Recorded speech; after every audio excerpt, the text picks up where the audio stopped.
I shall now present the general authorities, general officers, and general auxiliary officers of the church for the sustaining vote of the conference, following which Elder Boyd K. Packer, a member of the Council of the 12 Apostles, will be our first speaker.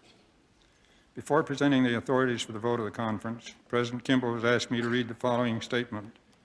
Because of the large increase in the number of state patriarchs and the availability of patriarchal service throughout the world, we now designate Elder G. Smith as a Patriarch Emeritus, which means that he is honorably relieved, not released, of all duties, responsibilities pertaining to the office of Patriarch to the Church.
Travis Wayne Goodsell. I guess I'm as ready as I'll ever be in the short, brief time to do some surface research for this video. I woke up again for this Feast of Tabernacles at 1 a.m. Yep. This is day number 4 of Tabernacles, Mormons. And here I am, consistently waking up at 1 a.m. And so all of you therefore know exactly what the video topic is gonna be this morning. What? What do you mean you don't know?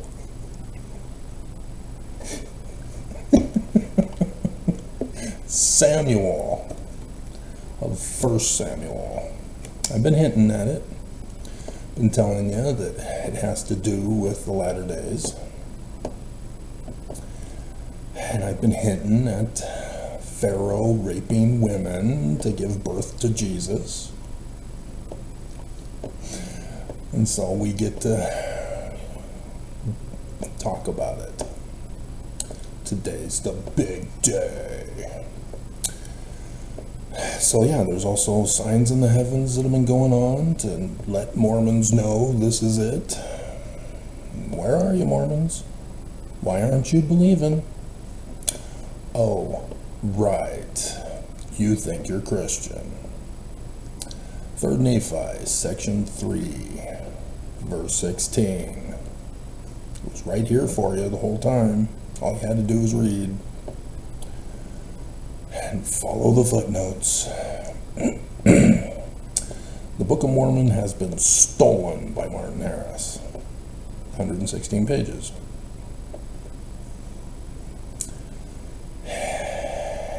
Nevertheless, my work shall go forth. This theft is not going to stop the production and publication and distribution of the Book of Mormon. It must go forth. For inasmuch as the knowledge of a Savior has come unto the world. You're thinking Jesus, aren't you? Through the testimony of the Jews. Even so, the Book of Mormon shall have the knowledge of the Jewish Savior come unto those who become Mormon. So follow the footnotes, 2 Nephi chapter 29, verse 3, and because my words shall hiss forth, many Christians shall say, a Bible, a Bible. We have got a Bible, and there cannot be any more Bible. But thus saith the Jewish Lord God, O Christian fools, Christians shall have a Bible, and it shall proceed forth from the Jews, mine ancient covenant people. And what thank Christians the Jews for the Bible which they have received from the Jews? Yea, what do the Christians mean? Do they remember the travails, the labors, and the pains of the Jews? Tradition, tradition. And their diligence unto me in bringing forth salvation unto the Christians?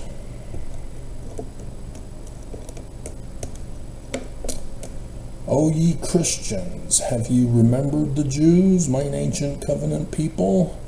No. But ye have cursed them, have hated them, have not sought to recover them. Why would the Jews need to be recovered? Why would the Christians curse and hate the Jews?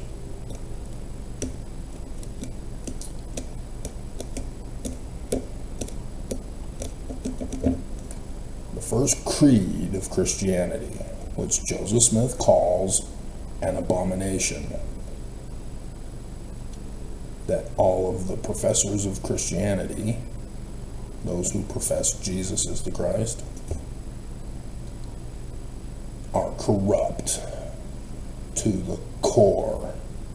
Because Joseph Smith said Christianity is all wrong. The creeds are all wrong. That's why they're abominable.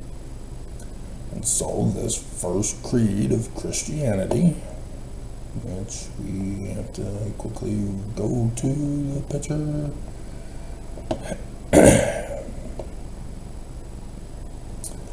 to remind you of my 8K videos over the latter day time period. 320 325 CE. Next year is the 1700th anniversary of the abominable creation of Christianity and the creation of Jesus, the Christ. 325 CE.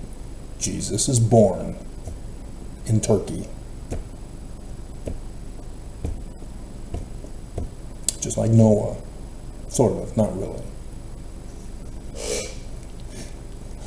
See, knowing that information that I've been researching today when I went to Abraham to do some checking, now I've been enlightened with a further enlightened knowledge which Father has sent me.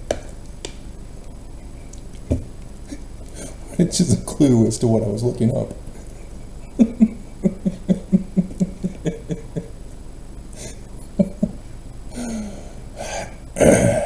Joseph is brilliant. And you got all these dumbass Mormon apologists and living Christ, Jesus leaders who are lying to you because they're using this creed on the Book of Mormon and Joseph Smith, not just the Bible. Because not only did they name their Christ Jesus, they said he's not real, consubstantial, not real.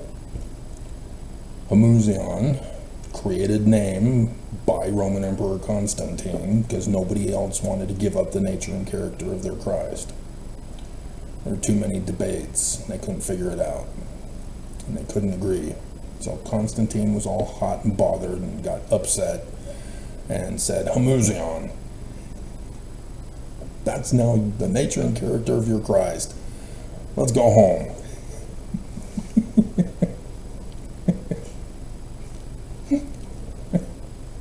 And there you have it. Not real. Over 4 billion people believing in a not real God, by definition. And so, he did away with science, he did away with logic of the Greeks.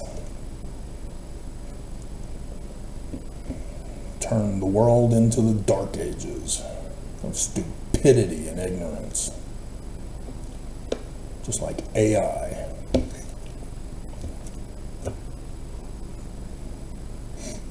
It is a malware virus.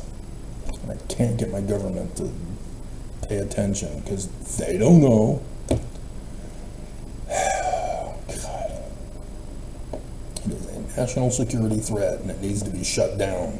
But it's trillions of dollars now. And Constantine turned the Jewish scriptures into literal history. This is why Christians curse and hate the Jews.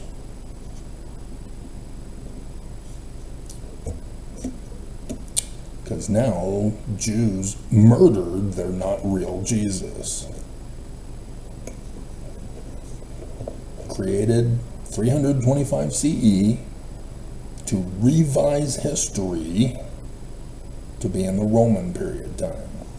And then subsequent creeds and papal bulls would designate his birthday as the 25th of December 1 CE.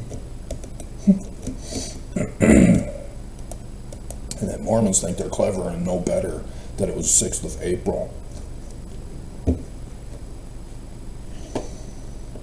God, just unbelievable.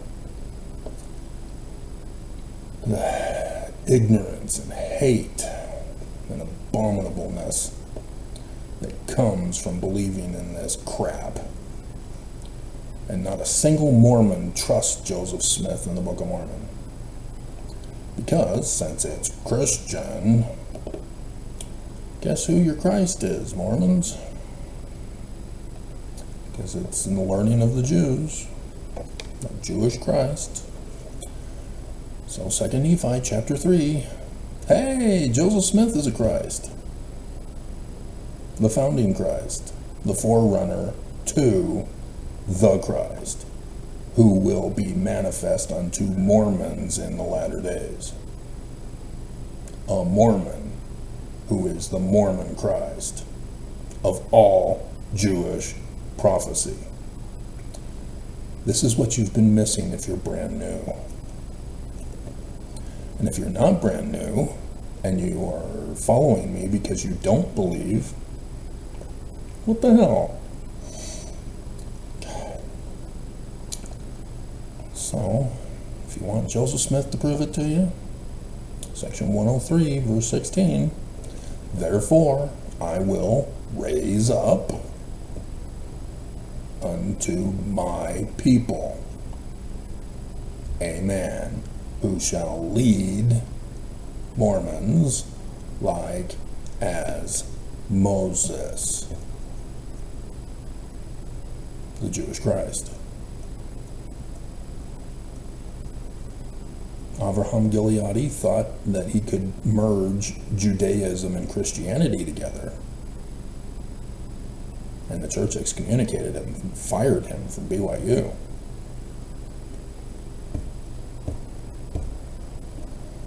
He then betrayed loyalty, well, he already did by merging Christianity and Judaism. But he came crawling back on his hands and knees to let God prevail, Jesus. And stop talking about this Jewish Christ, who would be a Mormon. So if you still need a third witness, section 107, verse 91. And again, the duty of the president of the office of the high priesthood is to preside over the whole church. Here it is. It's Joseph Smith. And to be like unto Moses. The keys of the president of the church is the keys of Moses, not Peter, James, and John. And so the keys of Moses come with the gifts of seer, revelator, translator, and prophet. And thus Mormons may judge them by their fruits. You shall know a false prophet by their fruits.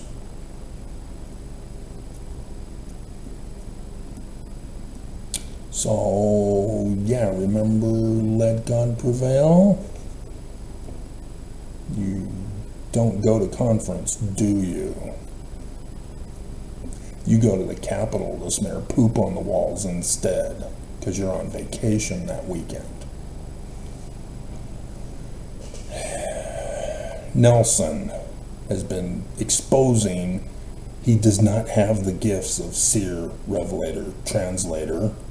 They don't even give him the title, and prophet. He don't have it. And they come out and say, we will never prophesy. We will never reveal. Ain't gonna happen. You ain't gonna get us to do it. Okay, well, we can now judge you by your lack of fruit. Not real.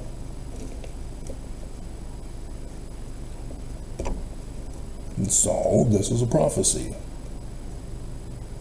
Joseph Smith is saying that the latter-day Christ will be the Mormon. And you will know him, Mormon, so that you will not be deceived. He will be a seer, a revelator, translator, and a prophet. And in this video, you are going to get exclusive information that no other dumbass who's in a position of authority of their supposedness has ever thought of. Because they too are merging the first creed of Christianity onto the archaeological record, the historical record, the anthropological record, the science record.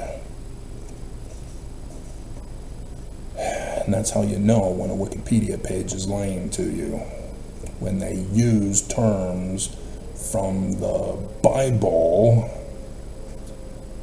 that did not exist until the first creation of Christianity with the first creed, turning the Jewish scriptures into literal history. And by turning them into literal history, the scriptures then, by Christians, got formed into a Bible of what they approved of, rejected many other Jewish scriptures, and put them in their new chronological order to revise history and the scientific record. Abominable. And so this Jewish Christ is Deuteronomy 18, 15 through 19. You'll recognize it by the plagiarism of the other passages that I read to you. 18 verse 15. The Lord thy God will raise up unto thee a prophet from the midst of thee, like unto me. And so of thy brethren, who's that now, Mormons? Jew. That's the Mormon. That's what Joseph Smith is doing. That's what the Book of Mormon, 2 Nephi, chapter 3, is doing. Notice they call Joseph Smith a seer, not the prophet. Notice how Muhammad calls himself the prophet. Yeah, he replaced the Jews too. And his god, Allah, is the Canaanite god, El. Put a note on that. We're coming to that for 1 Samuel.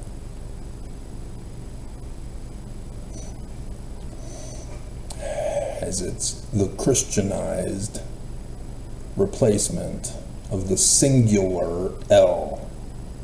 Allah, translated into English, is we in the plural. Just like Hamuzion, not real. 4 billion people believe in the not real God created by Roman Emperor Constantine, for which next year is the 1700th anniversary. All abominable. Okay? And so, Isaiah gives us the name of this Mormon.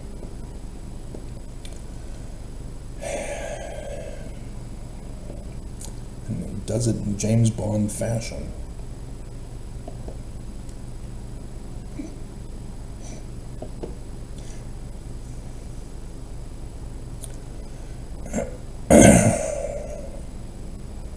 Verse 14. Therefore the Lord himself shall give you he who is from the crossroads of the Wagoner's sun god at noonday.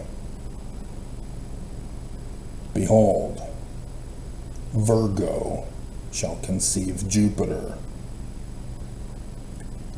and shall bear Jupiter, and shall call his name the sun god at noonday.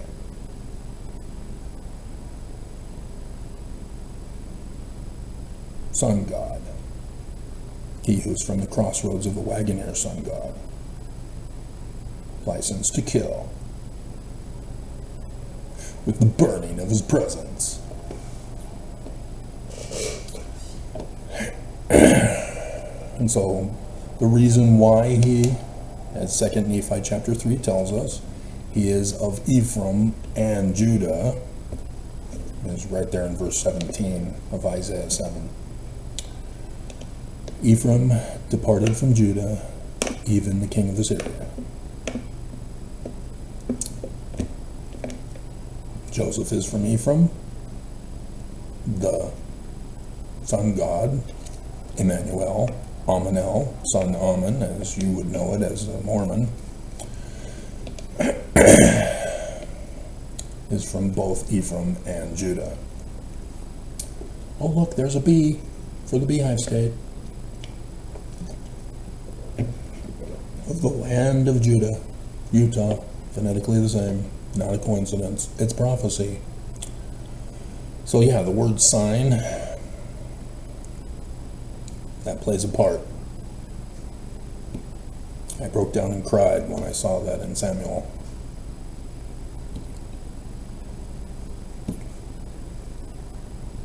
And I'm losing it now. It is the first and last letter of the Paleo-Hebrew alphabet that not only gives you his name, not only gives you the sign in the heavens and where they are located, because it's the 3 days of darkness, solar eclipses, for the latter days, the first, second, and third over the United States of America, designating the latter day time period, designating the location of where Zion is in southern Illinois, that Joseph Smith said in his July 1840 talk that Brigham Young refused to publish because he was mad because Joseph exposed him as the enemy. And that's also the document where Joseph said the Constitution will be on the brink of ruin in the latter days.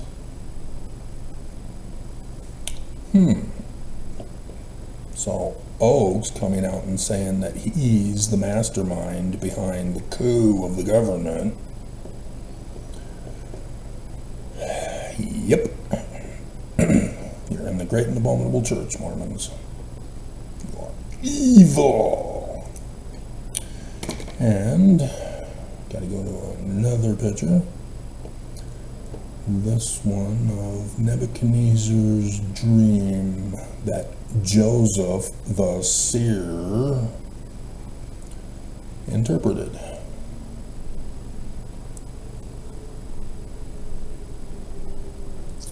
And it's not in that file.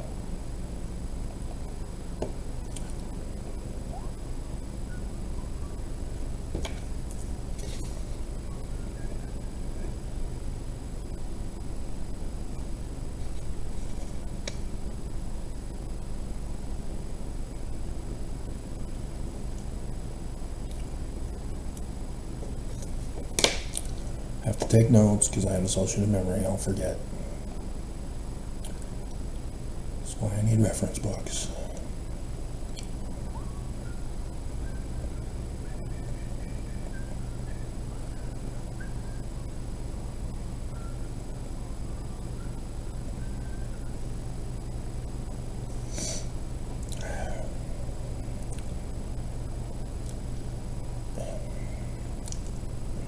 I thought I was going to retire, and so I didn't bother to put these in order, and I was told, put them in order, and I first started this new file after retiring the first time.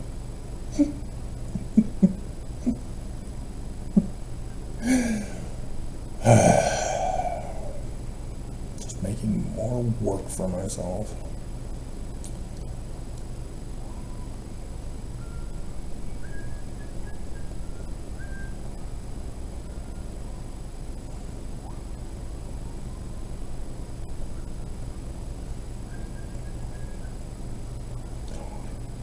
It's in that other file.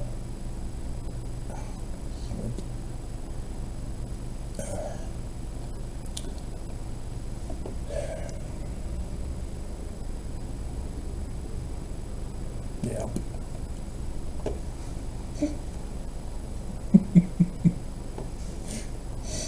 Okay, so in the book of Daniel, Nebuchadnezzar has a dream. His seers don't have the gifts. And so Nebuchadnezzar's pissed, but then they say, the butler says, oh, I remember this guy that you had locked up in prison because he filed a redress of grievances against the Church of Jesus Christ of Latter-day Saints, and he's been there for 6 years. He has dreams and can interpret them. He had a Hinckley dream. So Nebuchadnezzar says, all right, fine, bring him. And so we get the interpretation of the idol god Jesus.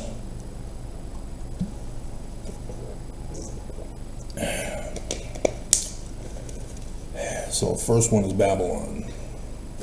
When Babylon came into power around just before 600 BCE, he would eventually expand his territory and is the first one to conquer the Jews on the hillside of Salem on the 9th of Av, 9/11 in the Babylonian calendar. And thus began the stigma of 9/11 disasters. 586 BCE was when it was destroyed. 597 was when he first came and put Zedekiah on the throne in the first year of the latter days, 2017. In case you've not been following me and you don't understand what I meant by sign in Isaiah,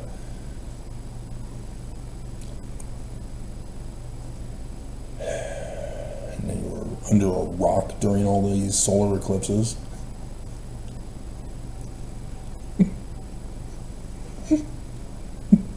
Thus the Book of Mormon.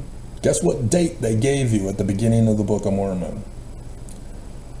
Now, do you understand why the Book of Mormon needed to be published for Mormons?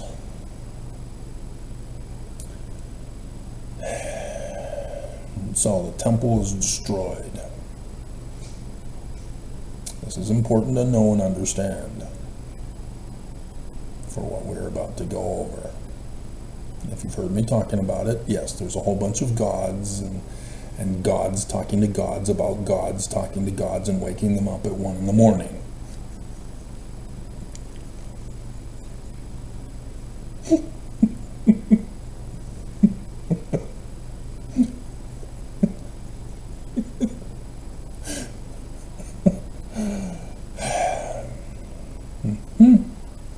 And of course the raping of the woman who would give birth to the Christ.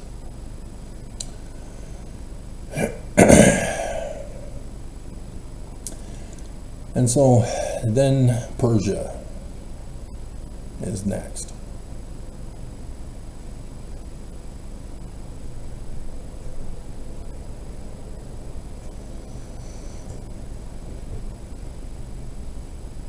And then Greece. Greece is bronze. The Persians let the Jews back into Jerusalem to rebuild the temple. The Greeks then caused where we get the concept of the abomination of desolation. They occupied the temple that was rebuilt and polluted it with bacon.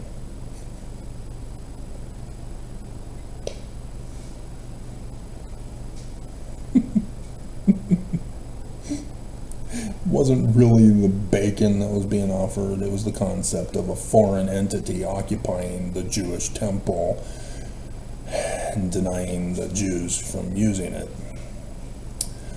But if you know also of the other practices of the Jews in their temples, you'll also understand the story that will be told in 1 Samuel about the raping of Pharaoh or God in the temple of the woman who would give birth to Jesus.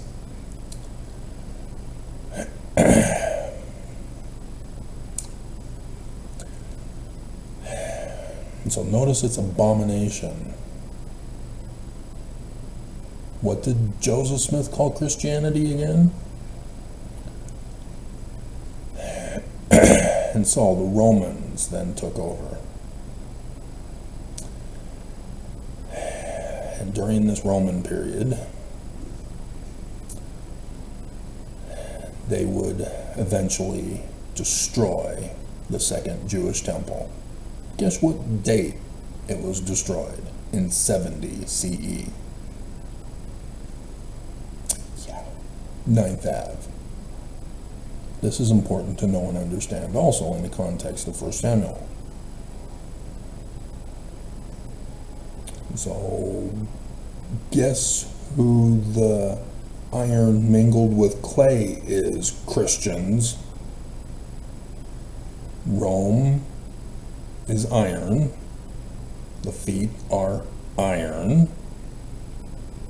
Roman Emperor Constantine was Roman, creating Christianity.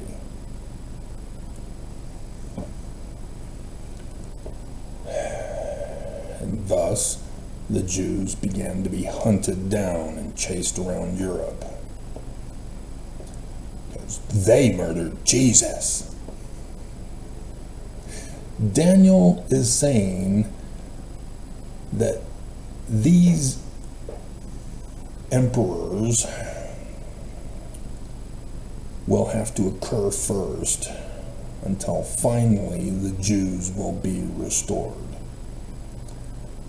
And so, yes, the Church of Jesus Christ of Latter-day Saints is partially correct that the rock coming from the top of the mountains of Utah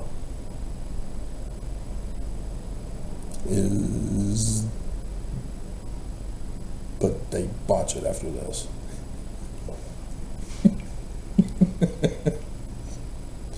Yeah, it's the man like Moses, the Jewish Christ of the latter days. Top of the mountain. Judah, Utah. Okay. Are we ready to go into Samuel now? Because there will be other stuff I'll have to explain as we go along. That's just the introductory stuff that you're supposed to remember as we go through this, so that I can only just remind you as we come across it. Right?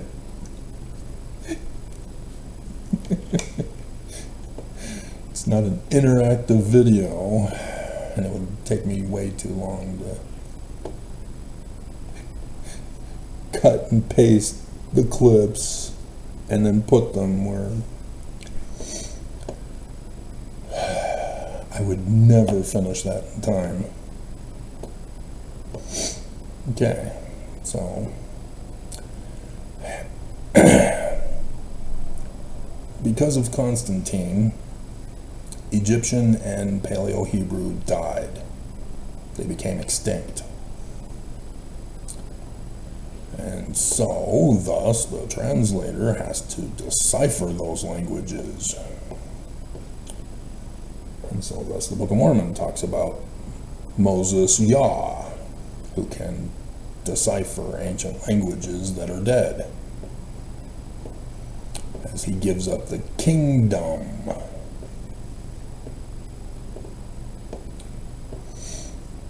As the last king. Not a coinkydink. And it was after an exodus in the new land, the promised land, Zion. Got to pay attention to that.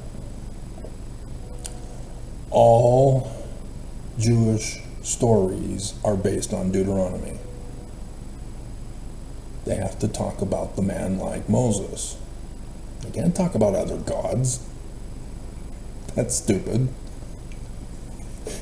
Because their stories specifically tell the Jews, don't worship other gods. Don't worship the rituals of the other religions. You're Jewish. Stick to yours. Do they listen? No. And so thus, all of the stories have patterns. Like I said, Pharaoh raping women who give birth to the Christ figure of the Jewish author. And so you need to know this basic pattern, that it's all about Mormons. It's all about a Mormon in the latter days that Joseph Smith set up the church for, but then got murdered by the enemy. This is where I would take out the clip from the beginning of the video of where I said Brigham Young did not publish 19 July 1840 because Joseph Smith outed him as the enemy.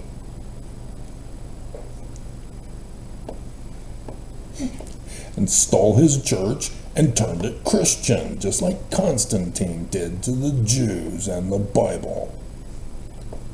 You're supposed to recognize these patterns, Mormons.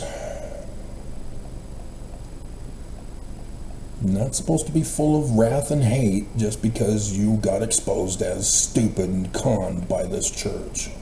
Your anger needs to be directed to them, not me. I'm trying to save you. And just like all the Jews and all of the scriptures, you attack the prophet who's trying to warn you and save your life and get you in an exodus so that you can go to Zion. But you don't want to. You want to stay in Babylon because you've got wealth in Babylon, as you suppose. You're giving your wealth to the great and abominable church. And they're going to murder you in the coming days. Because that's what Oak said. He's the mastermind. Bloodbath 2024. You decide how America will be cooed. And if you choose wrong,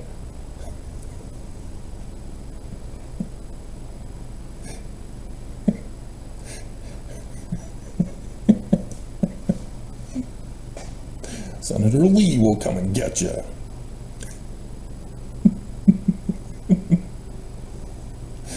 So this is going to be a little tricky for me because I have to have the information over on the right side of the screen, the camera on the left side of the screen, because I'm still on alert to see if the cyber terrorist is actually gone or if he was just put on a timeout and he'll be back.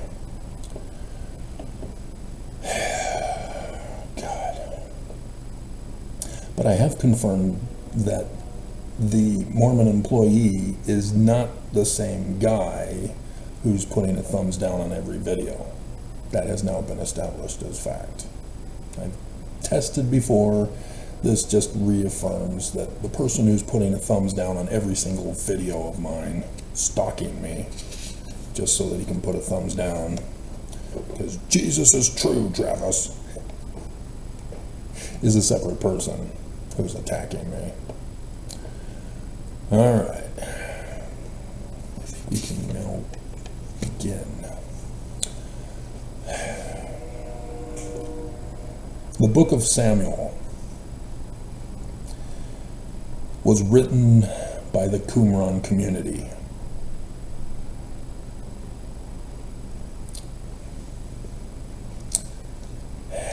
That is the oldest document, the Dead Sea Scrolls, which means it does not exist prior to.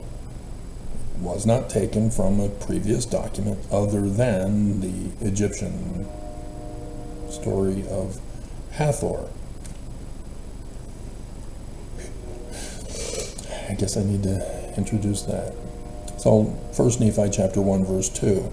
Learning of the Jews, the Book of Mormon, Jewish religion, Jewish Christ. And you got confused and put Jesus in there, didn't you? Language of the Egyptians. Isaiah, calling his name Emmanuel, that's the Egyptian sun god at noonday, Amen. And so, yes, there are Egyptianisms in here throughout. I tried to get them to put an Egyptianism in Matthew to tie to John, in which the Joseph Smith translation, Joseph Smith says that Peter, by translation, is seer. Church has no clue how that can be. I was there in their midst. I told them. Joseph Smith is right. It's the Egyptian word for the two eyes of Horus, the Egyptian Christ. Seer, PTR, which the Brits are the ones who put the E's. Other countries put different letters. And so if you go to Wikipedia Amen, you'll see the different pronunciations. But they don't designate which country of archaeologists designate the different pronunciations. And so you have to do further research to find out which countries are which. Amen is the British. A-M-U-N. But that's only because of Jean Champollion deciphering the Rosetta Stone, the learning of the Greeks' language of the Egyptians. That's why. And that's why other countries with other languages use the different pronunciations. You know, it's like Jesus. It wasn't Jesus, it's Iusus from the Greek. But the corruption of the Latin languages in Europe had the J sound put in place of the Yod of Babylonian terminology, iota in Greek, and so Spanish turns it into H, Jesus. So that gives you an understanding of the differences, and thus why Spanish women dominate with the name Jesus for their firstborn son, because she was raped.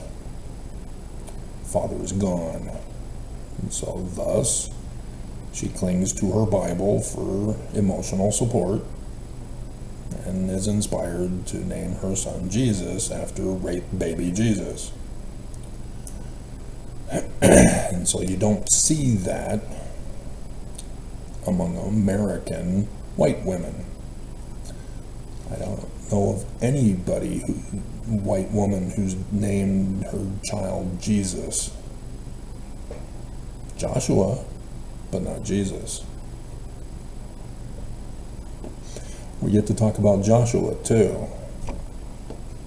He makes an appearance because of Shiloh.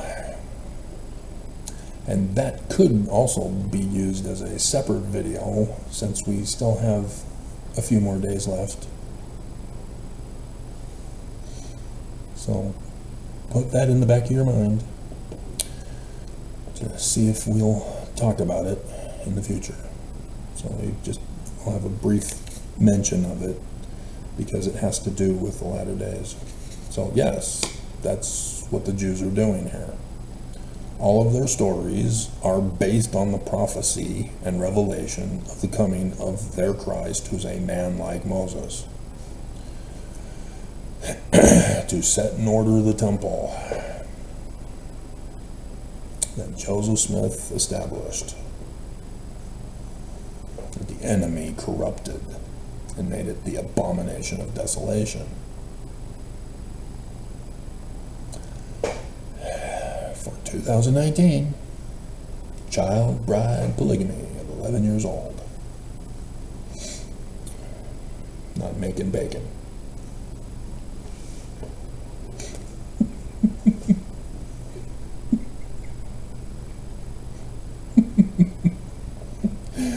See, the Jews don't want to talk about it. You never hear about sacral prostitution in the Jewish temple. But that's what the Greeks would have done as part of their abomination, by taking it over, because that's what they did in their other temples. I mean, seriously? They're going to take over the Jewish temple and not continue their religion in it? So, yep. And so I guess I should mention this first. The Greeks began the practice of sacral prostitution of women. the Egyptians and then even the Assyrians, Mesopotamians, they had the concept of the king needing to get married on coronation day. That marriage and coronation go hand in hand. So facsimile number 3, boom, the prince getting married on his coronation day. And you thought Joseph Smith was wrong and didn't know what he was talking about, even though he never actually finished. And yeah, he screwed up. He switched the wife and the husband. The prince is the guy and the female is his wife, Ma'at.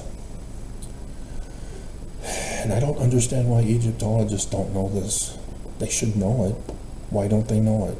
Because now Mormon apologists are making things up, and they don't have a clue. They don't know that Joseph Smith selected those 3 and only 3 to be published in his Book of Abraham in 1842, rather than continuing on with further stuff.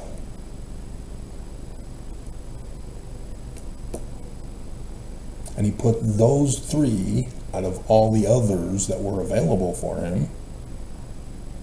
Say, for example, facsimile number 2, the upper right quadrant, because it's not corner, it's a circle,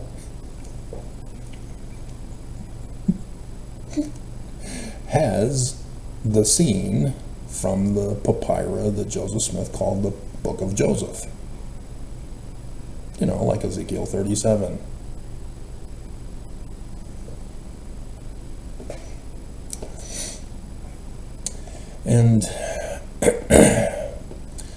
And so he didn't select others from either papyrus. He only selected the 3, and he put them in that order on purpose because of the 3 days of darkness over the United States of America for the latter days, 2017 to 2024. If you need help, you can refer to Samson, the Sun King. He also tells you. Lion dies at the beginning. Then his wife is burned. And then he takes down the great and abominable church, sacrificing his life for Mormons. And what thank they his sacrifice? But they have cursed him and have hated him.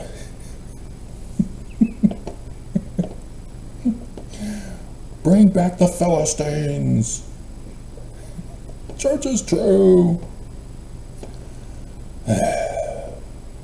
So, the Roman period then started male sacral prostitution. And that is important in dating the document. So sure enough, the Qumran community were the only ones who originally wrote it. That's when it was written, during the Qumran community time period. And they have it, they wrote it, they copied it, they got it. It's them. That's when it was written. This was not written in the literal history chronological order that Constantine said it was. And this is where all scholars bleep it up. I'd say the word that is used in Battlestar Galactica, but I'm afraid I might mess up.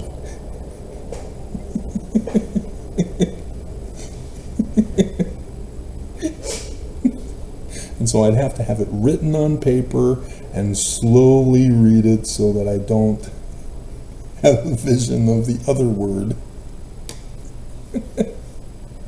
and have it slip from my lips. Hilarious. Okay. And so, yeah, I have to look at the right screen, so we've got to go back and forth between the Hebrew text and the English text. We're not going to do a full dive into the Hebrew.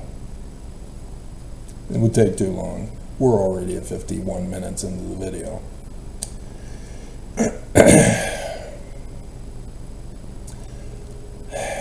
And so, yeah, when I woke up at 1, I was finished researching by 3:30ish. It was actually 3:20, and so I decided, well, let's just go for my run now, and then we'll do the video, because I knew that the video is likely to go longer than an hour, which would go beyond my running time. So here I am. Live with it.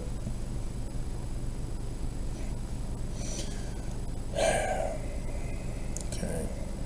And so I outlined the Hebrew stuff. And so we'll just dive in and read over it. And so understand that the whole book of Samuel is made up of separate books, just like the Book of Mormon. That's another thing I need to bring up. This is in the Septuagint, I think. No. Septuagint calls it Samuel. The biblical Hebrew text, it's 1 Kings. And so there is no Samuels. It's 1st, 2nd Kings, and then 1st and 2nd Kings in the Septuagint, the Greek text, is 3rd and 4th Kings instead. Now it's important to understand, because how many Nephis are there in the Book of Mormon? 4. 1st, 2nd, 3rd, 4th, Nephi. Not a coincidence. It is a coincidence. Not a coincidence. Not a coincidence. But there are no coincidences. So therefore,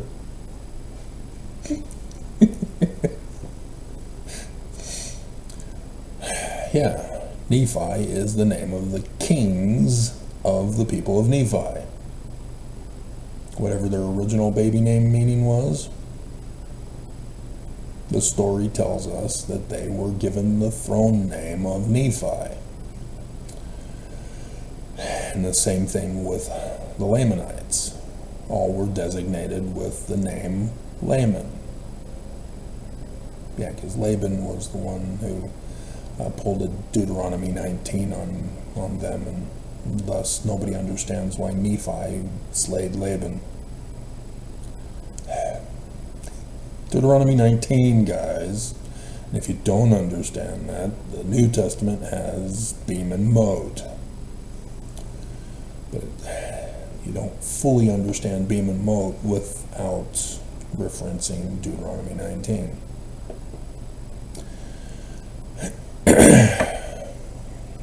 Okay? And so there's a reason why the Book of Mormon was written the way it was written.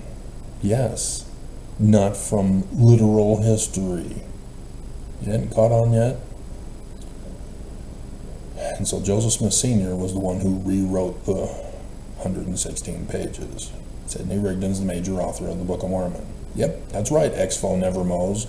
Jr. had nothing to do with any composition in the Book of Mormon. Not his Captain Kidd books, not his made-up stories about the Nephites and the Lamanites of Solomon Spaulding's document. None of that. He was a babysitter for the guy who was going to pay for the book, and he stole the 116 pages. And so Junior was put on timeout for the whole rest of the year until it was finished. Apparently there's a homeless person walking around outside. That's right. They had an open fire going. Anyway, it's just, yeah, the police just don't care. They don't want to do their job. And I understand, because what can they do? The shelters won't take them in because there's no room in the inn.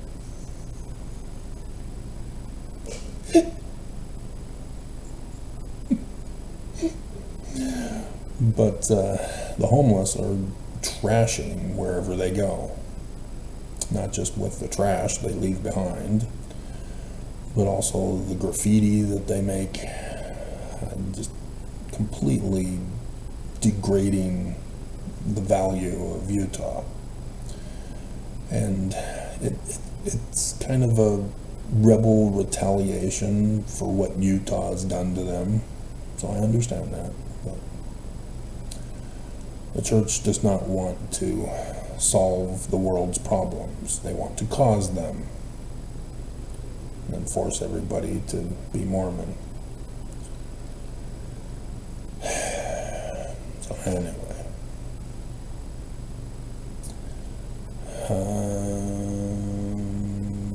Okay, I think we're ready to begin. I'm trying to think if there's any other prerequisite information to give you, but I guess we'll just cover it as we go. Now there was a certain man of Ramathaim Zophim. I think that was highlighted.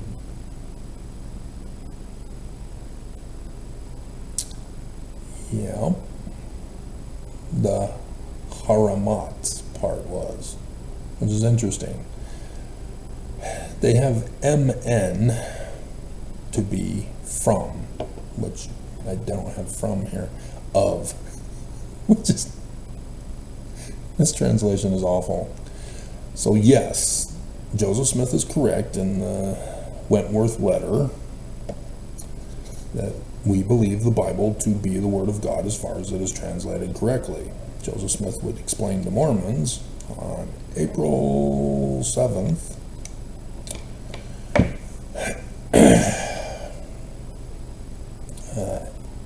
1844, in his King Follett sermon of the death of King Follett, the funeral, that the biblical Hebrew text was also incorrectly translated by the Masoretic Jews of 800 to 1000 CE. Remember, Constantine created Christianity 325 CE. Do the math. Yeah, 500 years later. 500 years later.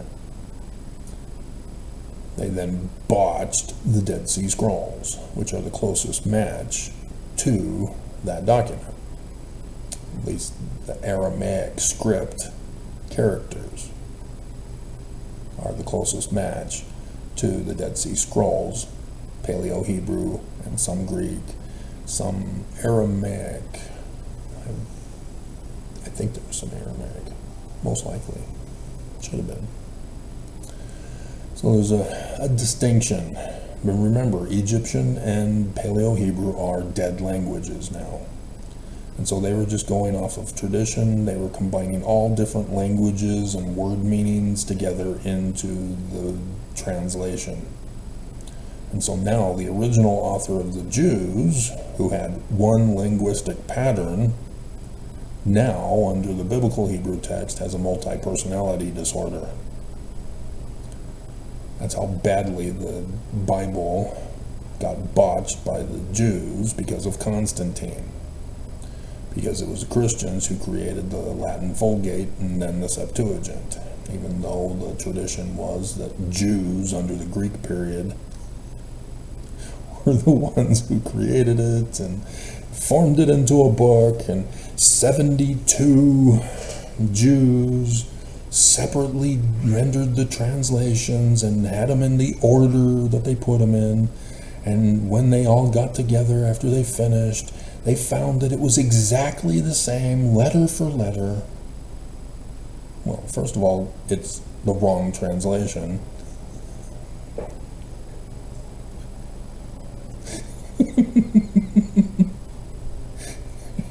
Because we have the Dead Sea Scrolls. And second, not all of the Septuagint was in Greek. Only a few.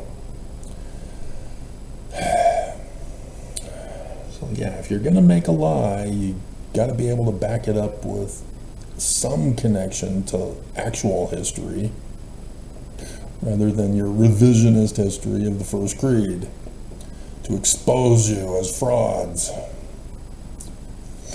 And thus why that version includes the Apocrypha, which was created after Constantine.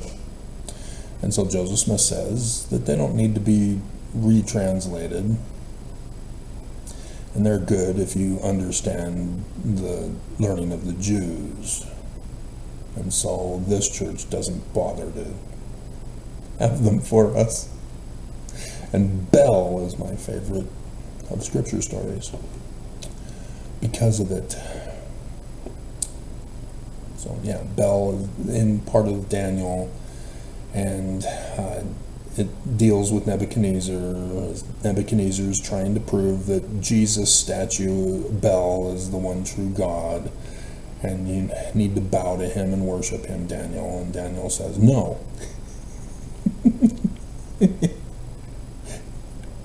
And so Daniel puts powder, sand, dust on the floor, and they all walk out so that they don't put their footprints in the sand.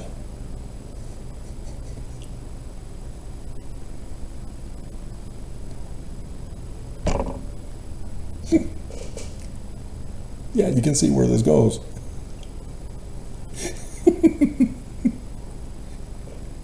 And they shut the door of the Holy of Holies, and Nebuchadnezzar seals it up so that nobody can get in.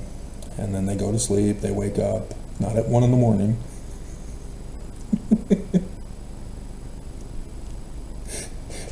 And the king opens up the seal, opens up the doors, and sure enough, Jesus was up. Footprints are in the sand.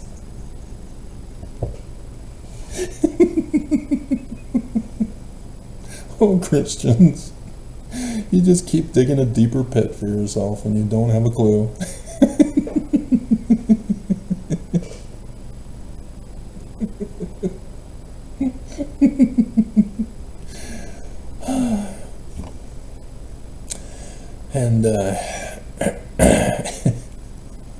And so yeah, they found a secret passageway into the Holy of Holies, and the king followed it and learned that the priests were deceiving the king, and so he got upset and murdered them. Because the practice was that the priests get their food for them and their families by those who come to worship at the temple and provide the food and drink offerings. A part is broken off like a sacrament, the Mormon sacrament, because there's a whole bunch of sacraments, and I heard Battlestar Galactica talk about marriage as a sacrament. Because it's a ritual. That's what a sacrament is, a sacred ritual. And so there are multiple sacraments in religion, even though in the Mormon church only the sacrament is called a sacrament. The temple ceilings are called temple ceilings, not a sacrament of the temple ceiling. Just so that you understand that. And so, being deceived, he murdered them and now worships the Jewish Christ.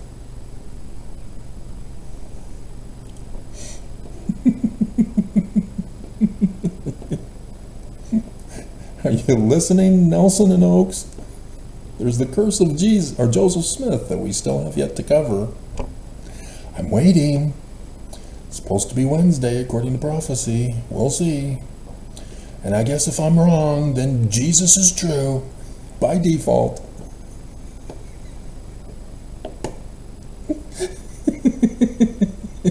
Dumbasses. Okay. And so, it's Ha-Ramathaim.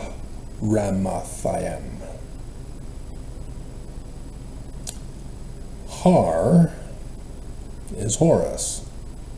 It's also translated as mountain. Thus, mountain of the Lord, Horus, the Christ. Capstone, at the top of the mountain. Not the chief cornerstone of the cornerstone. Anybody who tells you that at the pulpit of conference is not a translator. They're a fraud. You should run and leave the church alone and not pay them any more money. Oh wait, didn't Nelson do that? Yeah. And you fell for that one too. Because you were on vacation, you missed it, you were smearing poop on the walls of the Capitol to help the church overthrow the government. And so Matt is death.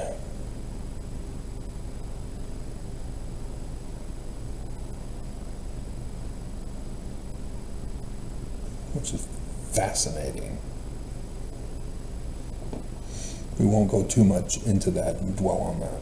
But just understand that the Christ is for the latter days and has a death sign.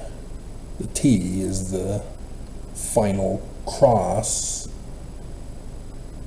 over the two previous ones to create the crossroads of the sun god. Thus the name. And that was the con that Constantine pulled. I've seen the sign in the heavens of the cross of the Christ, the Cairo. He got it from Egyptian. So Egyptian was still known by Constantine, but with the creation of Christianity, he rendered it extinct, as he changed that sign to mean something else than what it actually means from the Egyptian, which was in Paleo-Hebrew. Of Mount Ephraim, Ephraim to dwell. He is a descendant of Ephraim as well as Judah. This author is talking about the Ephraimic line. And on purpose. Samson is a Danite. Others are other tribes. Here, Samuel will be an Ephraimite. Anybody get a patriarchal blessing being an American white Mormon? Which tribe were you from? Yeah. All of you who are of Danite descendants are all told you are from Ephraim. Now understand, Brigham Young had no authority. Thus, no authority to appoint, it was George Albert Smith first, wasn't it? To be the patriarch? The presiding patriarch? What's that? Oh, right, you're too young to remember Kimball doing away with the last Smith as the patriarch.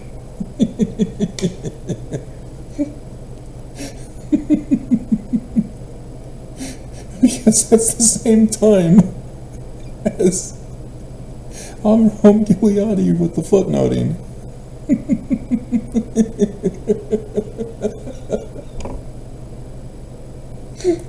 Trying to merge the Jewish Christ with Jesus.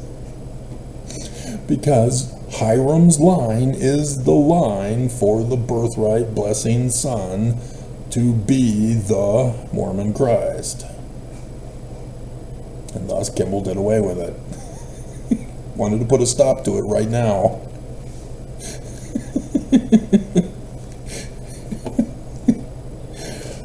We have to look up online for this.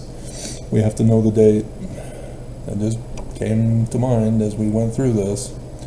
And it is important because Kimball knows, and that's why he's trying to deceive you. He doesn't want you thinking about the one mighty and strong anymore. The man like Moses. This is a big controversy in the church that needs to be told. The white screen of death. Alright. LDS presiding patriarch. Wikipedia presiding patriarch. Or we could have done chronology of presiding patriarchs. They put the community of Christ first. Fascinating.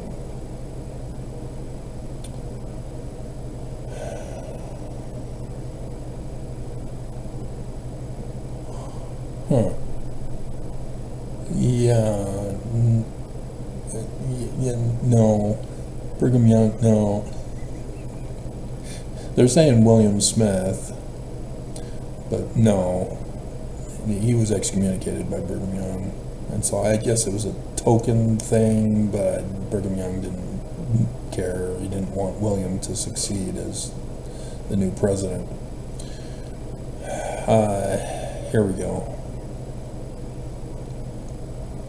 Yeah, it was the brother of Joseph Smith Sr., John Smith, who was designated by Brigham Young in 1849, January 1st, as the Patriarch of Brigham Young's church.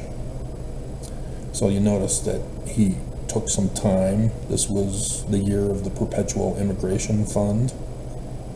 After 1848, when the United States took away his kingdom and dethroned him to make him governor, sent him a letter. Hey, just to let you know, we own the land. We understand you're living on our land. We'll let you be the first governor if you choose.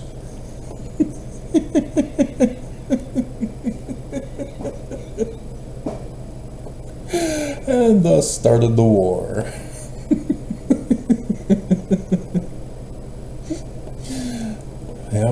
Yep.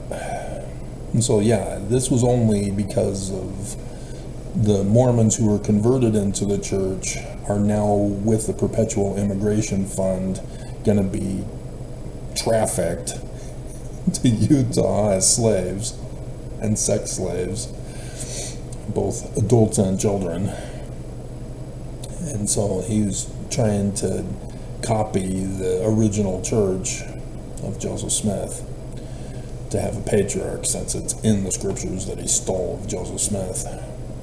And so the final one was Eldred G. Smith, and there's a homophobic controversy involving this one. But October 4th, for that conference weekend, right, 1979, let's do a time and date check. Camera hasn't frozen, has it? No, good. I was 9 years old, 1979, right? Because it was after March? Yeah, October. October 4th. Ooh, it was right before conference weekend. That Thursday. He gets notified, you're out. Kimball gives him the boot. Yep. And so, yeah, they made him emeritus status at that conference. And so the church should have that, because they have him from 71. Elder Pullman's talk in 84 of October conference has been pulled, because they don't want you to hear about it. Never happened. Nope.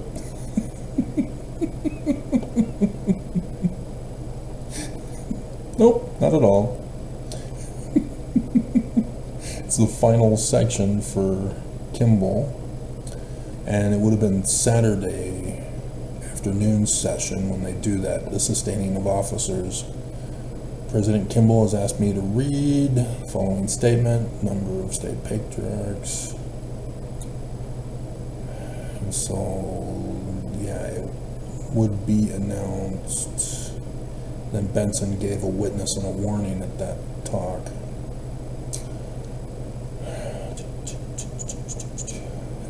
President N. Eldon Tanner. Before presenting the authorities for the vote of the conference, President Kimball has asked me to read the following statement. There it is. This is awesome.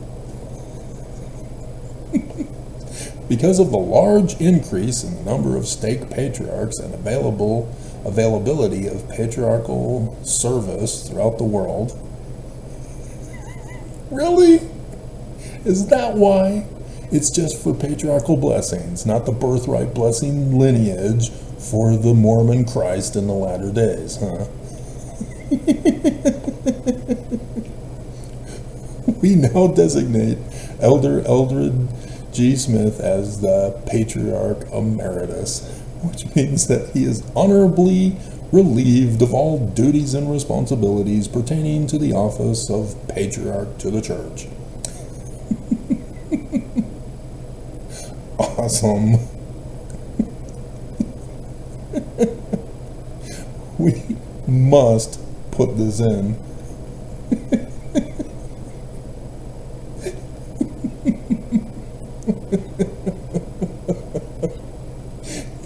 You're watching live.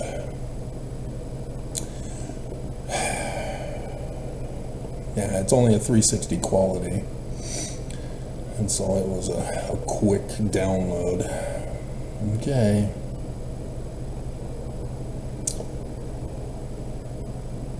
I hope I remember to put it in. So let's write it down. Eldred Smith vid clip. Okay.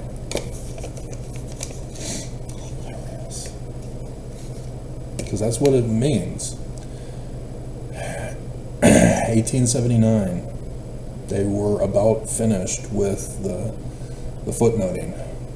The Bible had been finished in 79. That's the dating of it. And so, yeah, the controversy over the man like Moses and Jesus would be already discussed. And so Kimball, realizing this controversy, realizing that the scriptures are about to come out with the footnoting in the Bible Dictionary Topical Guide, he has to put a stop to it and came up with the excuse, well, we've got patriarchs on all the stakes, and so therefore. That's not his role. Read your Doctrine and Covenants. Hiram is a prophet, seer, and revelator. Senior is also a translator. As you can see his work in the rewritten 116 pages. It's awesome. He knows his stuff. And so, yeah, he's the one who's teaching Joseph Smith all about translation. That's why Joseph is a translator and not Hiram. But nonetheless, just awesome. So, cool. After an hour into the video, you guys got exclusive information above and beyond the intended video. Don't you like enduring to the end? I sure don't. I was so ready in 2017 for it to end. My number one video was because of my wife at the time, who I had told about it and said, and she demanded that I give her the date of the Exodus to Zion, which back then, before the Joseph Smith Papers was known to me, it was still Independence, Missouri, as we believed. And so I had to do some cramming research based on incomplete information at the time, and did that video because I had already found those two dates because I knew about the solar eclipse way back in November 4th, 2016, because of Fox 13 News Utah talking about it.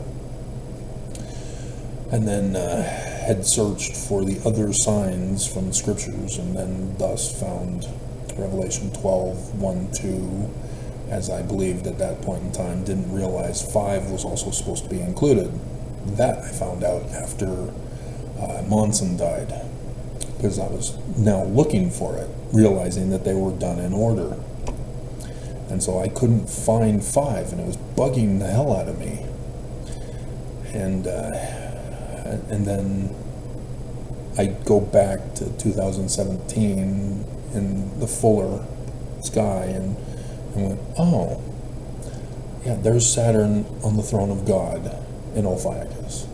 It was there the whole time. It thus needs to be moved to verse 3. Oh, wow, there it is in the Joseph Smith translation. Oh, look, it's in the Book of Mormon at the 1 Nephi, chapter 1, verses 8 through 10. Oh, there it is in Isaiah, chapter 6, right before chapter 7.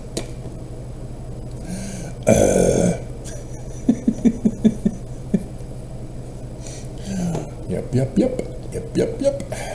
23rd September 2017, after the solar eclipse. All Jewish.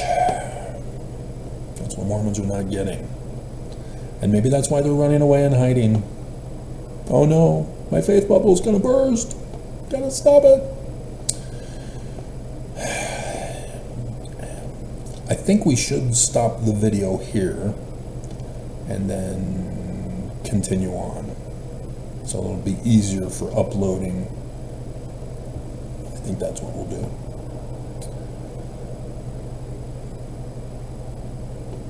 Alrighty. And so remember, Paleo-Hebrew is a visionary language. I see the meaning as I go through the Paleo-Hebrew. And because of the biblical Hebrew, I have to replace them in my mind to see them. With associative memory, it's easy to do.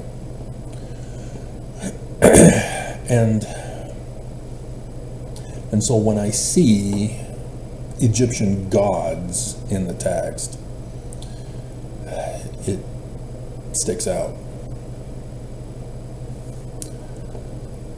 So it's fun. So Ramathaim, Zophim, yeah, Hara is how it should be. And they do have a footnote for verse 19. What the hell are you doing?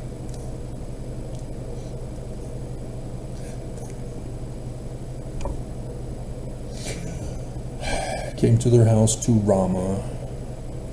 Verse 19. Let's check that. See if it's Harama. Likely not, which is why they would have made the boo-boo error in the first part. And it was home. By it, yeah, it's Harama. Haramata. The H at the end is an added Aramaic script letter vowel of the Masoretes. It needs to be dropped, along with all of the T's below each of the other characters of that word.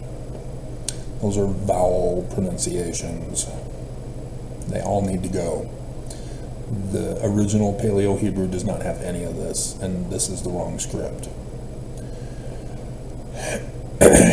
And so Paleo-Hebrew is composed of 2-letter words with a prefix determinative, before. The determinatives are like adjectives. And so for tree, we'll say it's a 2-letter word in Hebrew. What tree? There are lots of different kinds of trees.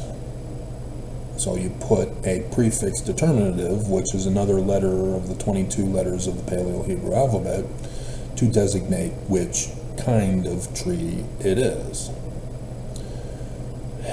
And so thus, this is a 4-letter word, which means thus it's 2 2-letter words combined together. Like Elijah, El-Yah. 2 2-letter words combined together in one.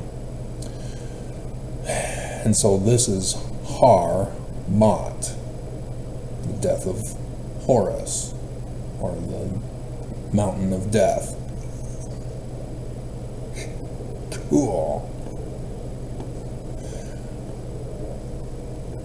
Homeless person is going back out now. He shouldn't have been able to get, well, I didn't hear him going through the garbage. Anyway.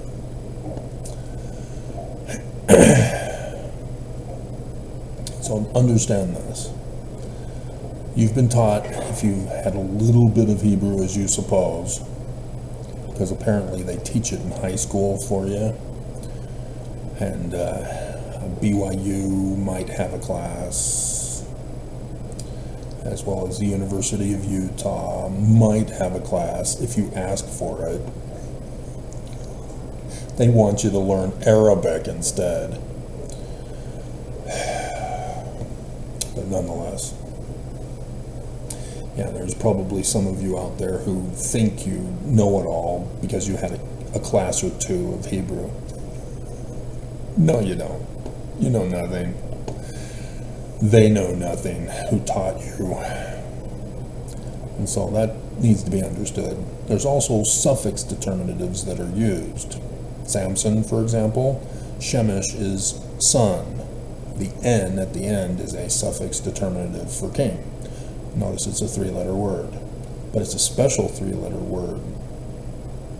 So you can use the first letter as a prefix determinative, but you really don't need to, because as a visionary language, you see the meaning.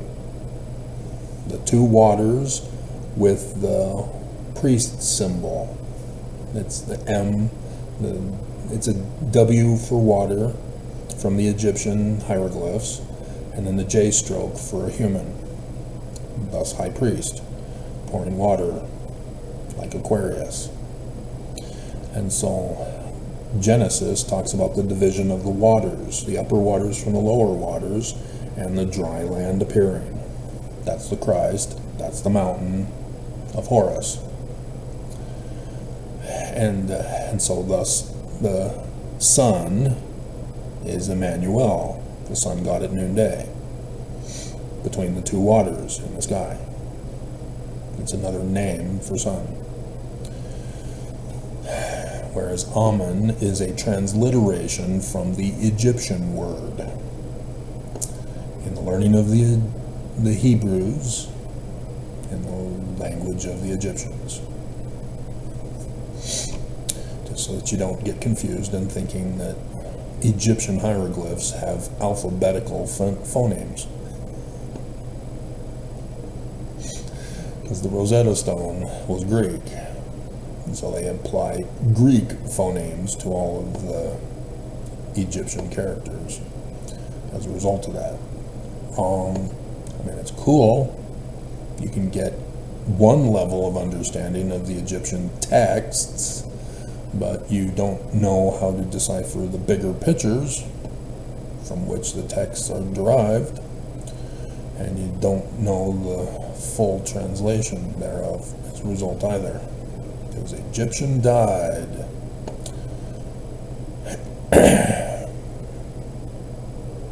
Okay, so Ephraim, remember Kippur, Day of Atonement, we had on the 12th of October? Yeah, you all failed your judgment, that's why you don't know.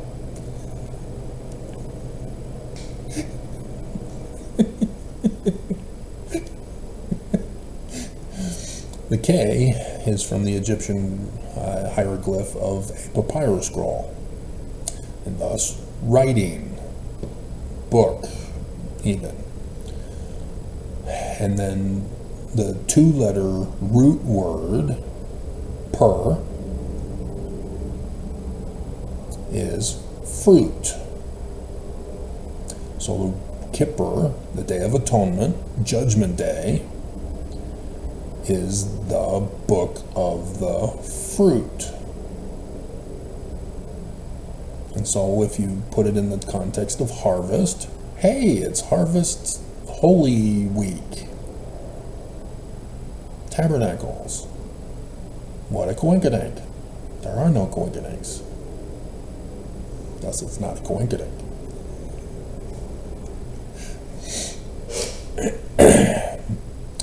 you have to take the fruit to the market.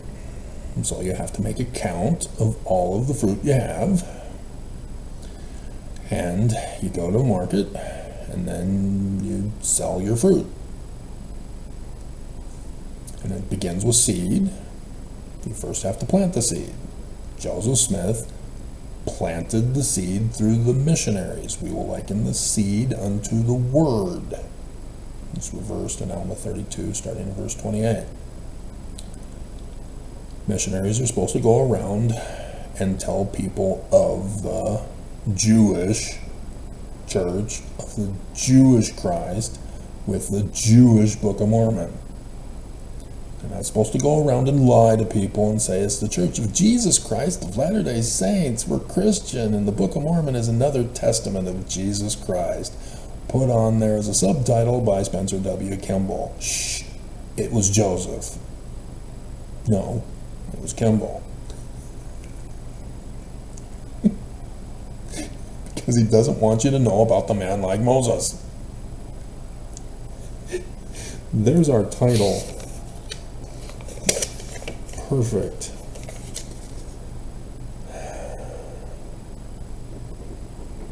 President Kimball Coverup.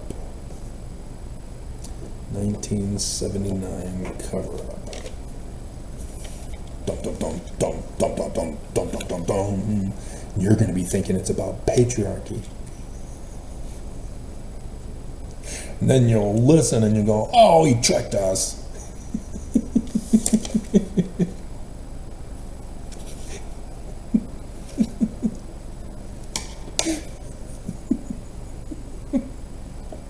This could likely be a 3-hour video because there's so much involved here. I am just overflowing in my associative memory. Okay. So can we go back?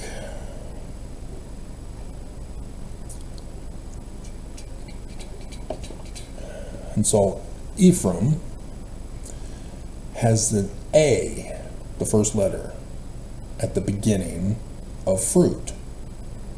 The Eem is, it's actually a second word.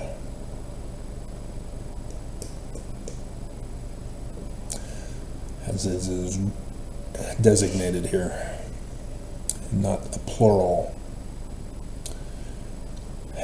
And so Yam, and depending on the translator, it gets translated as sea or day. And so I have to explain what's going on here so that we can see what it would refer to for Ephraim. The A is a prefix determinative for fruit. And so thus it's the 3 days of darkness over the United States of America for the latter-day time period. Thus the fruit, the latter days, this is it, harvest time. And now we're in the holy day of harvest. Tabernacles, tents, sukkot. And so Yom has Yah, which is in Genesis chapter 1. In Genesis chapter 2, verse 4, Yah, having completed his birth, is given the new name Yahweh. You know it as Jehovah. It's not Jehovah. Sorry, Jehovah's Witnesses, you're wrong. You insist that it has to be pronounced Jehovah. No, it's wrong.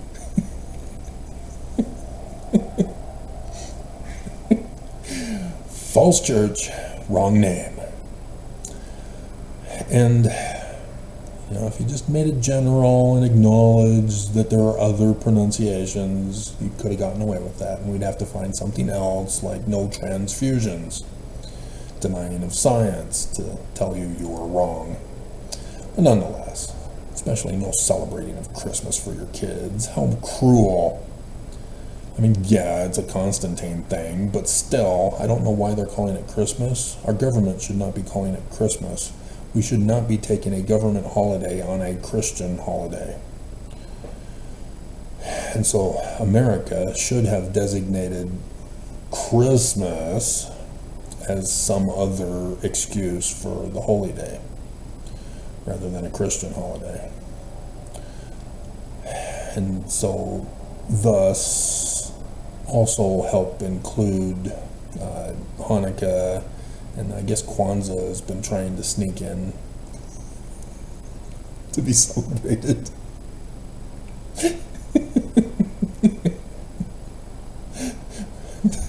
Kwanzaa really doesn't have a dominance in American calendars. Only Christian ones dominate, but the Jews have recognition only for their Sabbath day, because Saturday and Sunday are designated as days off from working on a government job. Businesses, no, they'll violate the Jewish Sabbath, but then take off for Christian Sabbath, which is stupid because Sabbath means seventh day, not the first day. Anyway, so much to talk about. So the Yod in Paleo-Hebrew is the hieroglyph combo of the Heliopolis creation glyph. And that's the first chapter of Genesis. The waters separating from the waters, dry land appearing, Heliopolis creation glyph. Nut is the heavens, Geb is the earth, Shu is holding them apart. No sex for you two. Stop it. Dad, come on. We love each other. Dad, she's pregnant. Papa, don't preach. I'm in double deep. I'm keeping my 5 children. And so thus David comes along, thought to add 5 extra days to a calendar to allow them children to be born, and that's a separate thing. And so that's what you're looking at for the Yod. The M, already gone over it with you. It's the water symbol, and J stroke for a human. And so thus high priest. And so the high priest Yah. So thus the latter days, the fruit, fulfillment of the high priest Yah. Ephraim, the birthright blessing son of the Patriarch, who got kicked to the curb by Spencer W. Kimball. And that's why the Danites called themselves of Ephraim. They're from Set, not Osiris. As Cain, we're going to get into Cain too. Holy crap, this could end up being all-day video. We might have to do 2-parters or 3-part. Oh my, series. Oh crap.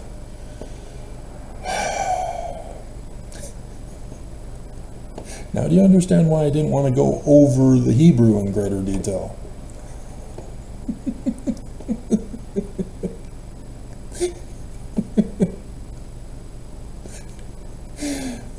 Okay. The Mount of Mount Ephraim. Do they? Yeah. Oh my God. How did they botch that translation?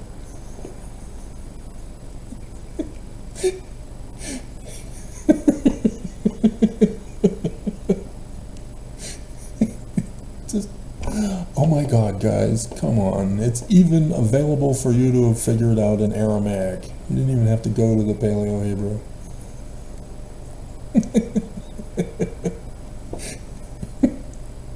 They're just repeating the meaning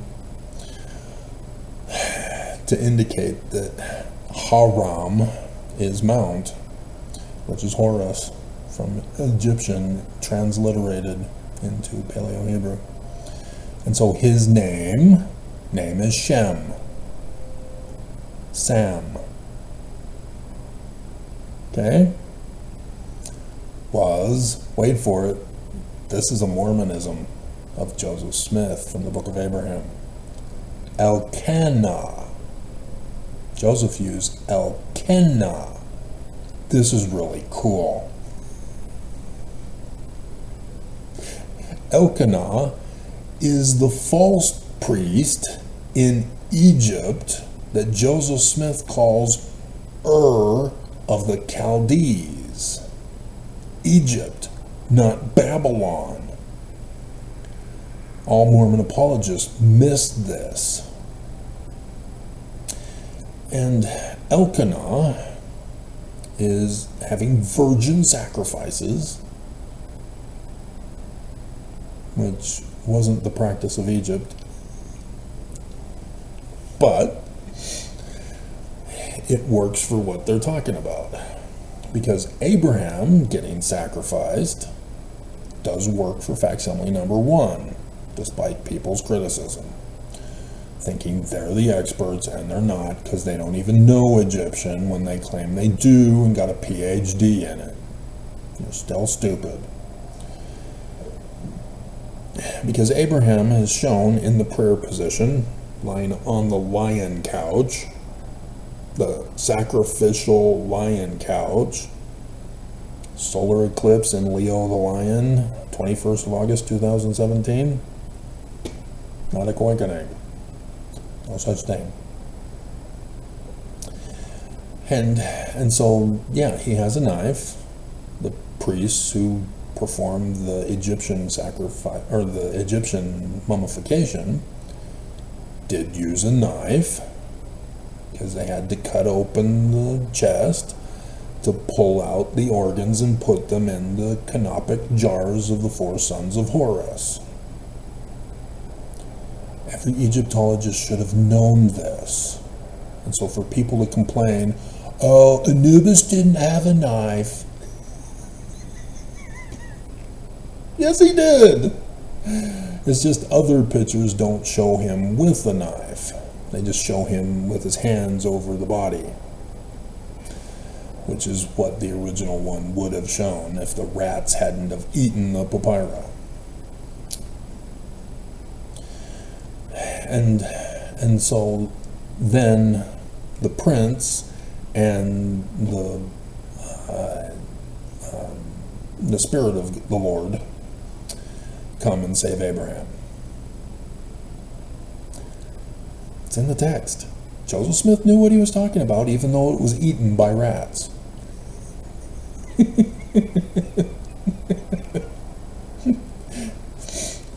It could also be Isis, because in the story of the Egyptians, Isis, when returning his body and preparing it for mummification, she makes sure that she impregnates herself of Horus's seed, Osiris's seed, to give birth to Horus before he ascends into heaven. And so she hovers over in the story as a bird, a hawk bird, like falcon, hawk, just like Horus is. And so thus, as the mother, she is Hathor. Hath is house of Horus, the queen. And so she is the mother of Horus, as well as also the wife of Horus, because house also means wife. And so it depends on the story that you're telling. And so you see in facsimile number 3, Isis has Hathor's headdress on the top of her head, not the crown or the throne, which is her typical symbol as the wife of Osiris. And so this is important to understand. It's Hathor, not Isis, behind the throne. She's the mother figure.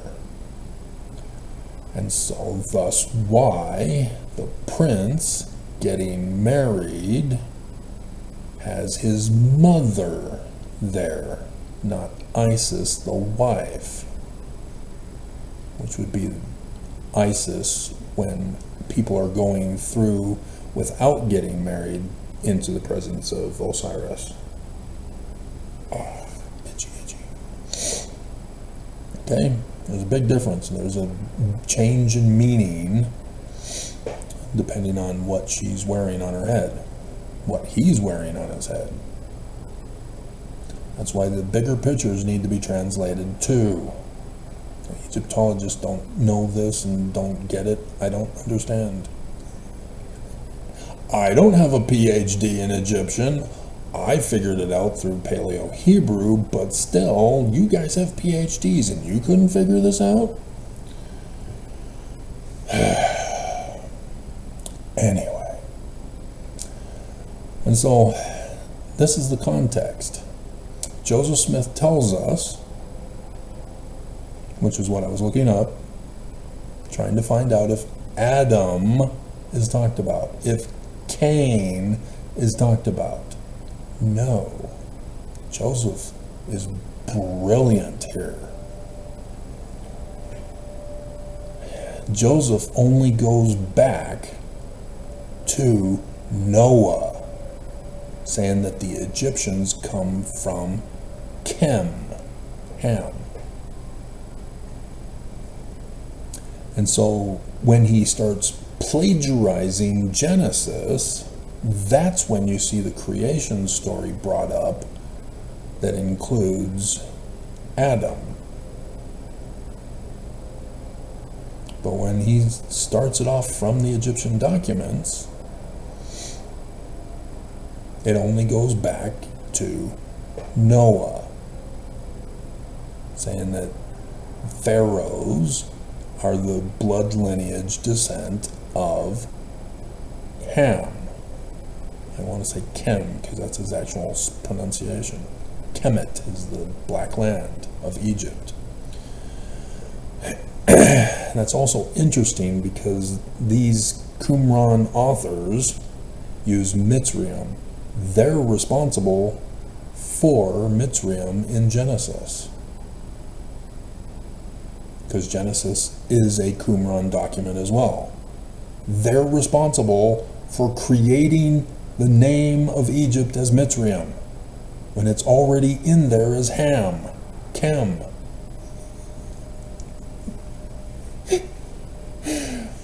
Fascinating. And so yes, Genesis is a Roman period document too, and the Qumran community has that original Genesis document in Paleo-Hebrew. And I got the picture. Joseph Smith was right. There is no Beth. Mormons don't believe. Church has to be true, so Joseph Smith has to be false. Okay, so this is the context. So here you have a descendant of Ephraim who has as his name the god Cain. Yes.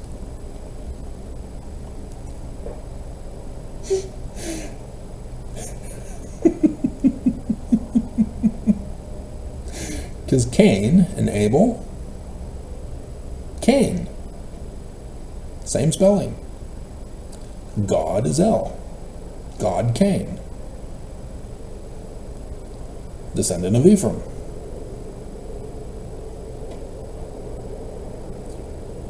The birthright blessing son that was usurped in Genesis.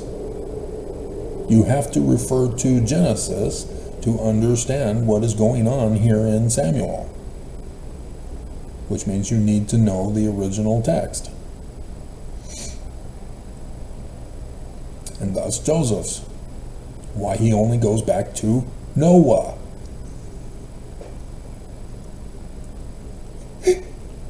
Ham, and then Canaan.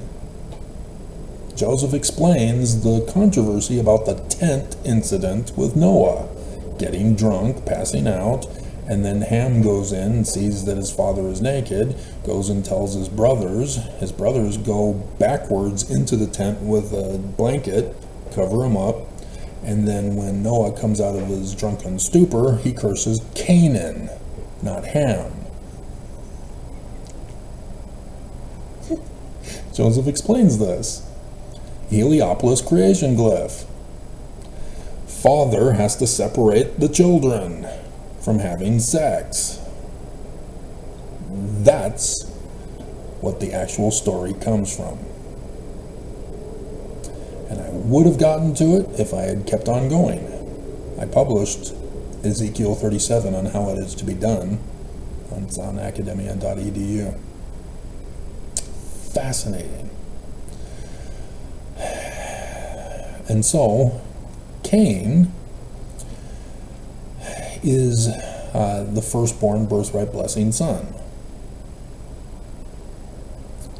But it is usurped by Abel. Because his offerings were accepted and Cain's weren't. And it's not because he offered fruit it's because he didn't do it in the right way. He was eating some of the first fruits rather than giving them as offerings. Gotta wait, gonna spoil your dinner. And so people miss that. Even Brigham Young knew that. How did Mormons botch this? How did you misunderstand Joseph on that? And so, yeah, in the temple of Brigham Young, you have him talking about the law of sacrifice. And let's see if I can remember it.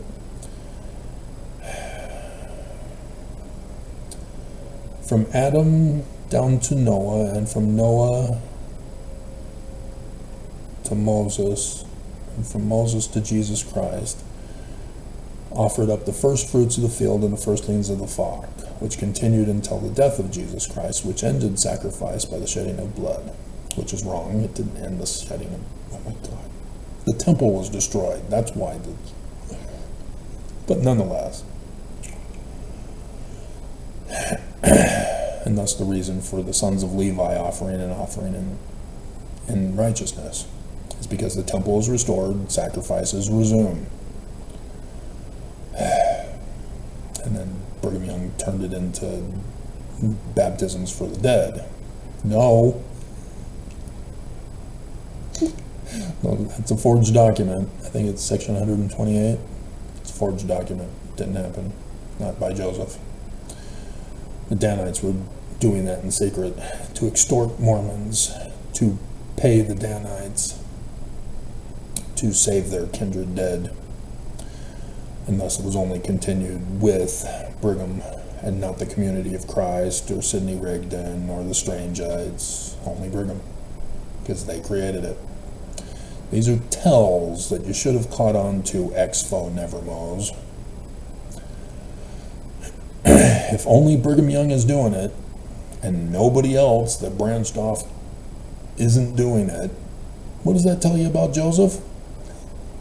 Oh, Joseph was doing what Brigham Young... No. So frustrating. Okay? And so here, this is not a literal history story. This is a Jew writing the story, using Moses as the template. A man like Moses in the latter days. This is the Mormon. Ephraim are the Mormons. Literally. from their patriarchal blessing, just like they're Danites in Samson.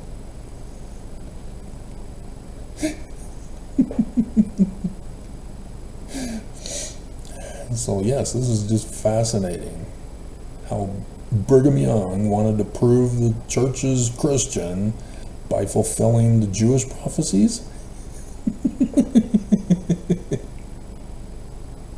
Yes.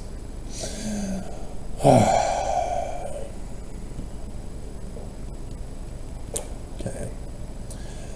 And then he gives a little genealogy listing of the birthright back to Ephraim.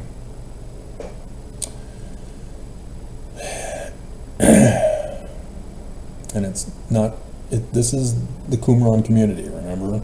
Not legitimate. They're purposely naming them the way they're naming them. Notice Elihu, the god Yah. That's Elijah. And so pay attention, because you've got God and Horus, and then we're going to get to Eli.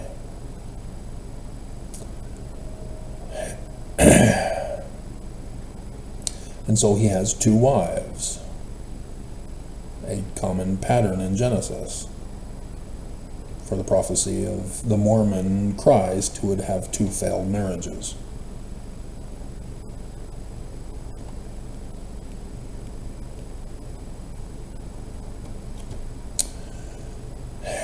The first one is named Can. It's a K, not a Han, and not an H. It's the altar symbol in Aramaic, and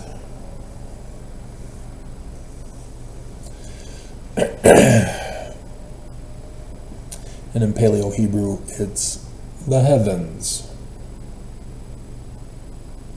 Remember? Heaven, earth, Father, separating them. Okay? And the name of the other wife is Peninnah. Do I have those? Yes. See, Pen, I believe, is face.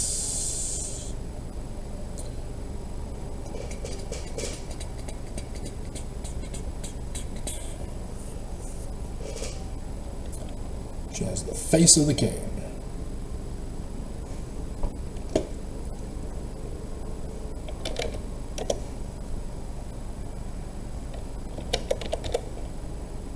Yes. The Google English to Hebrew is wrong. They put penim. That's faces.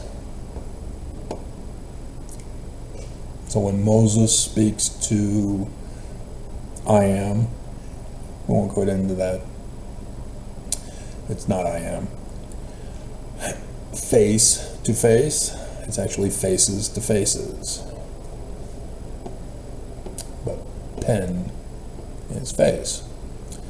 And so the face, and then you have the suffix determinative in this particular case. As the P in Aramaic would be the symbol of a house. And so the king of the house, and thus the ending of an H in Aramaic is the female designation. So it's the queen, face of the queen. The N being a suffix determinative for king, or the land would be kingdom, thus Samson, son king. Here, they're making you know that it's a female, thus queen. And so if they name the land Peninnah, then it would be kingdom for the queen. And queen, because land, it's it. Even though they do designate male and female genders to objects as well in Paleo-Hebrew and Aramaic. But that's an Aramaic name. Understand this. Qumran community is mixing up Paleo-Hebrew with Aramaic.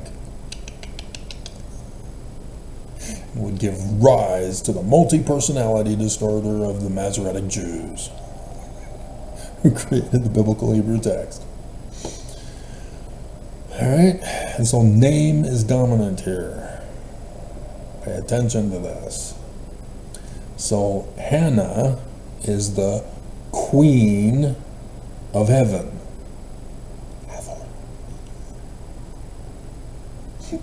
And Penna is the queen of the face.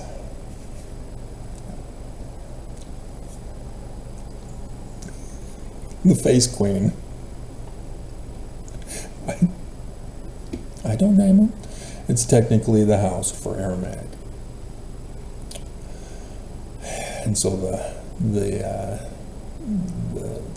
house of the king, the queen of the house, the queen. And so it's interesting because Penna is the only one who can give birth. Hannah can't.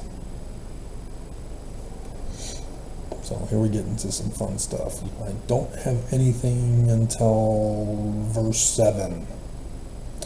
The house of Yah, where we talk about Shalom, or Shalah, so Shiloh.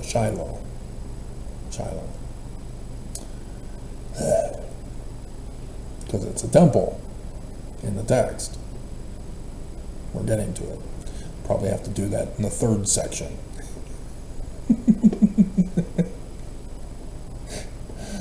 See, this is a dilemma, because if I do these as separate videos, people are not going to go to the previous ones, and they're going to go to the other ones, and they're going to be lost, and they're going to be confused, and blah, blah, blah. So I have to do this all together as one massively huge, long video, because of the way YouTube is set up.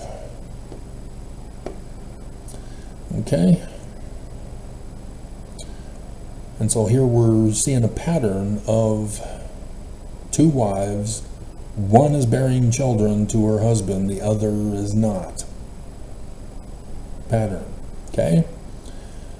And so, Elkanah goes up out of his city yearly to worship and sacrifice unto the Lord of hosts in Shiloh.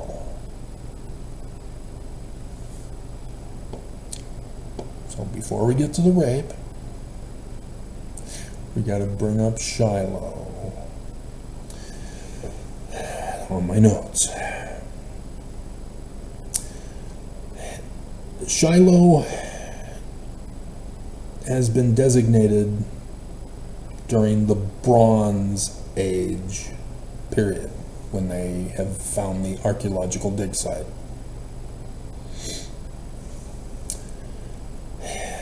The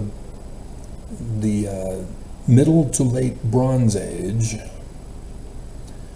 well, the Bronze Age is 3300 BCE to 1150 BCE, when the Bronze Age died out and then became the Iron Age.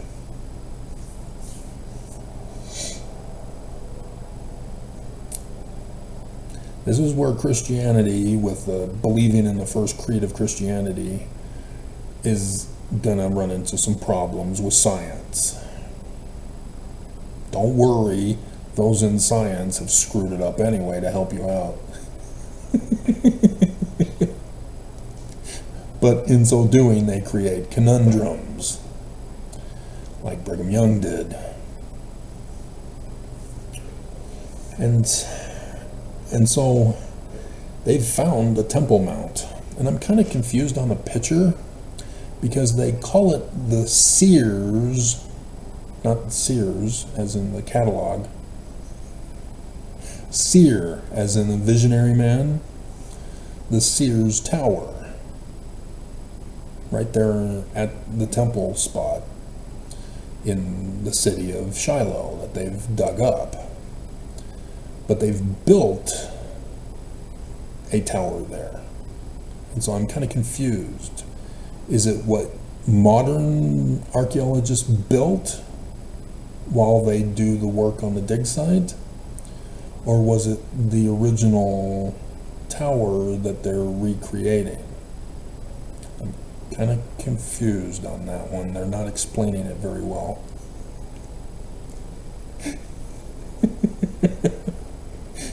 But it would make sense to have a seer who has a tower as his home. Make a lot of sense. But nonetheless, regardless of whether that's the case or not, it's a temple. It's clearly a temple. There on a mount, top of the mountain, a temple. Has the capstone, like the pyramids of Egypt. They were under Egyptian rule during this time. There might have been some traders from Assyria, but they were not under Assyrian rule.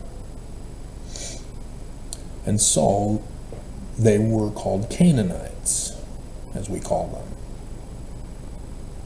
Their god was the name El. That's why El is all over the place here. This Qumran community during the Roman period time are accurately putting in information. But there's a problem because not all of this, none of this is true. Elkanah was not a living person back then.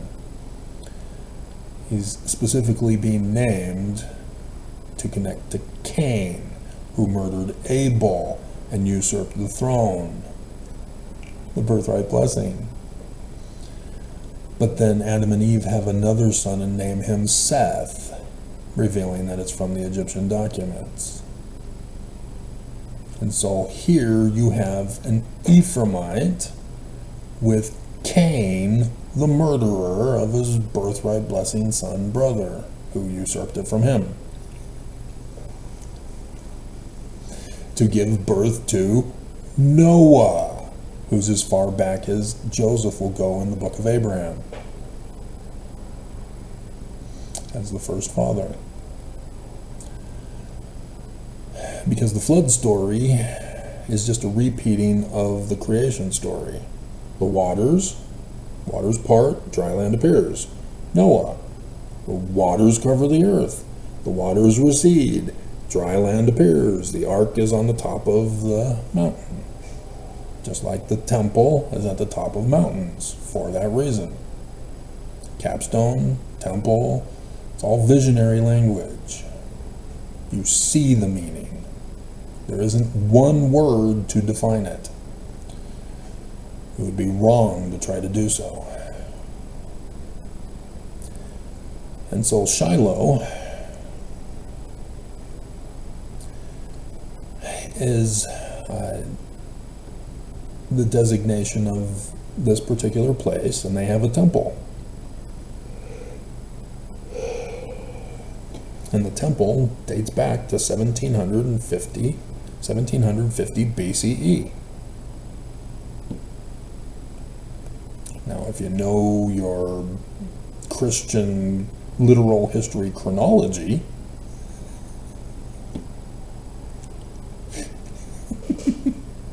the Jews didn't exodus from Egypt until the 13th, 12th centuries.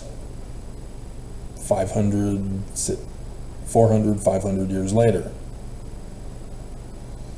And then Jesus is the one who comes in and conquers everybody, and that's where I would get to the Joshua chapter 18, verse 1, talking about Shiloh, which is the Exodus, getting to Zion. Thursday, I'm hoping. Well, we leave Thursday. And it takes a couple of days' drive. I already have it all planned out. Like I said, I already know what needs to be done. I was given inspiration to do it and write it up so I wouldn't forget because of my associative memory. It's there as a reference. Just waiting for it to happen.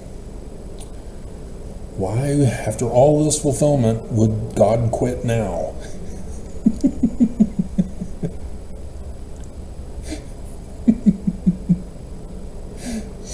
Okay? And so, understand what these Qumran community people are doing here. The Jerusalem temple is still up, hasn't been destroyed yet. That needs to be understood.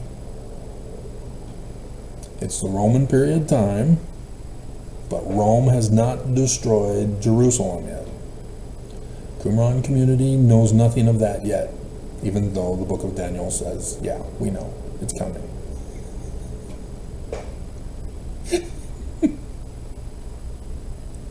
Which the book of Daniel, I think, was written after the destruction of the temple. Which is fascinating that they knew about Christianity coming. That part they did not know. It had not happened yet.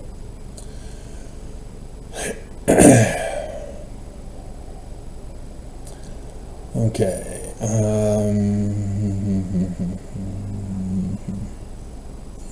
Okay, so there's a temple there. The Christian scholars call it a shrine. No, there's a big difference between a shrine and a temple. It's a temple. It's a temple mound on top of a mountain on purpose. It is not a shrine. There's a big difference between the two. And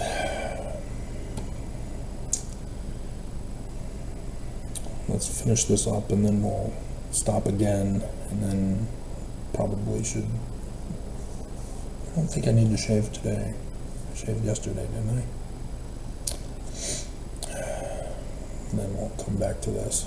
So we probably load some stuff in the meantime so I can save time. That might be a good idea.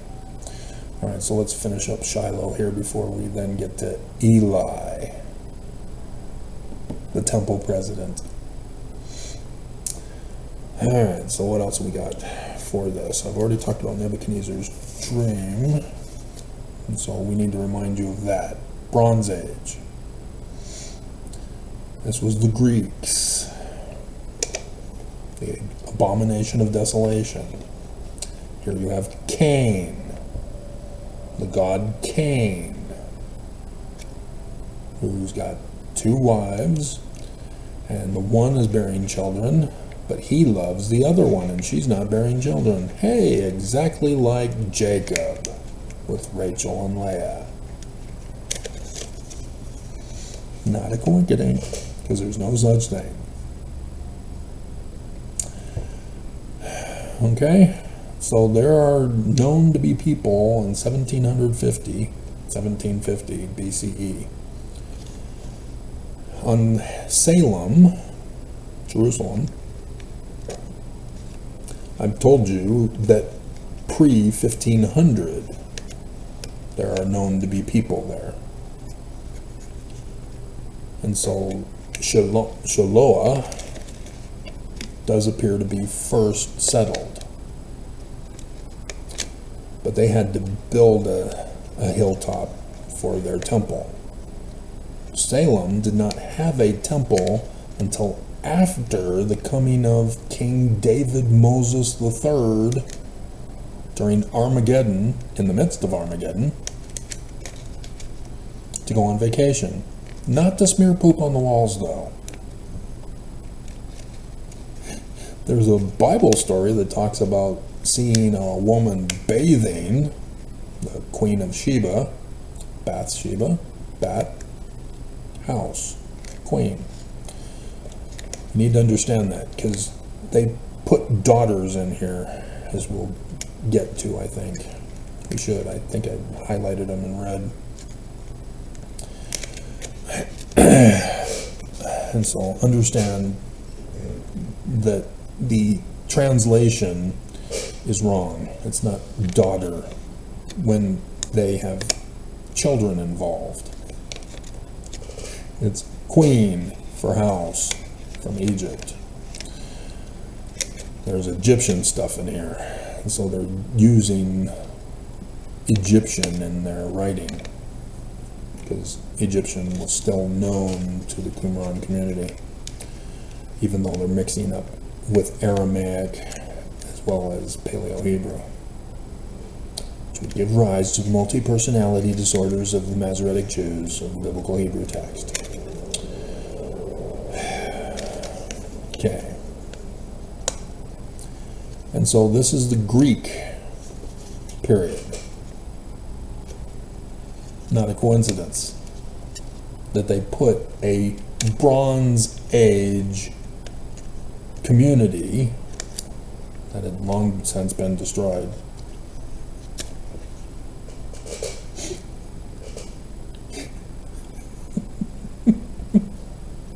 and abandoned,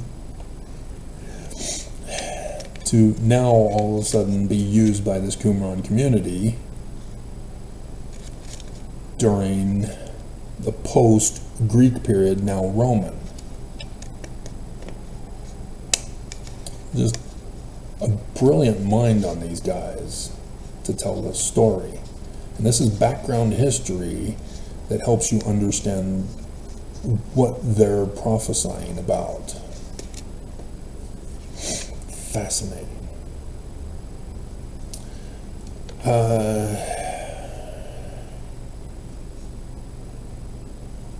And so, yeah, even with the Jerusalem temple, as I have it here in my notes, the temple was built after 1450 BCE, after the visit of King David Moses III of Egypt, the 18th dynasty.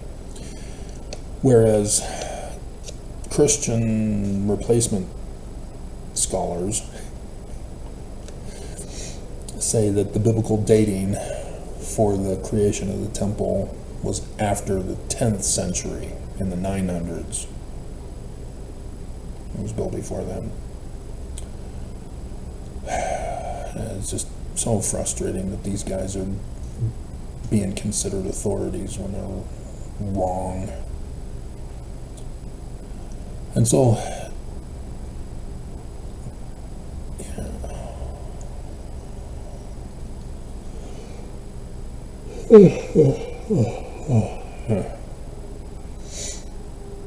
and so these are pre-Exodus and settlement numbers for the people who live here.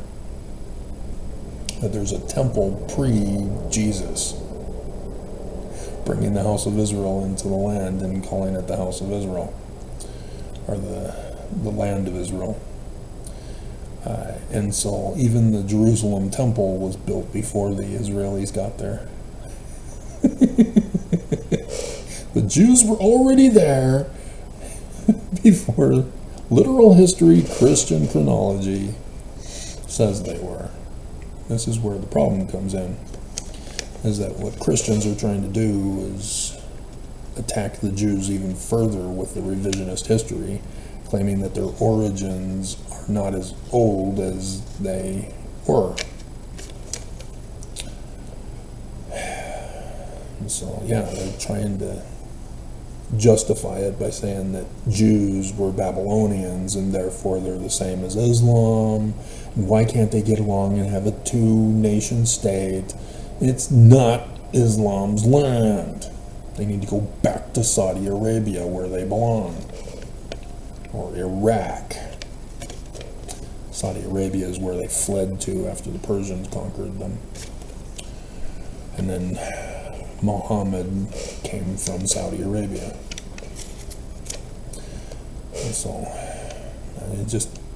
people just lie to get their way and demand that everybody accept their lie as the truth until it becomes the truth. Then an archaeologist comes along and says, nope. Okay, so that's the Jesus 18:1 thing that we're getting here. That's at the bottom of that. And so, yeah, the house of God is the temple. And they're saying temple. and it is a temple site, not a shrine site. Shrine is even a different word in Hebrew. It's kaber. I don't care about the phonemes. Kabar, kaber, kiber, kuber, kaber, kyber. Doesn't matter. And it's often accompanied with sacred, so that you understand what kyber is referring to. Oh, God. Waking up at 1 is killing me. Elkanah, the god Cain, covered that. Male sacral prostitution, that's coming up in chapter 2, verse 22. Okay, that's confirming the Roman period time of the Qumran community. And then those are, okay. All right. So we can stop there then. And here we are, almost at an hour. Yay. Going on to hour 3.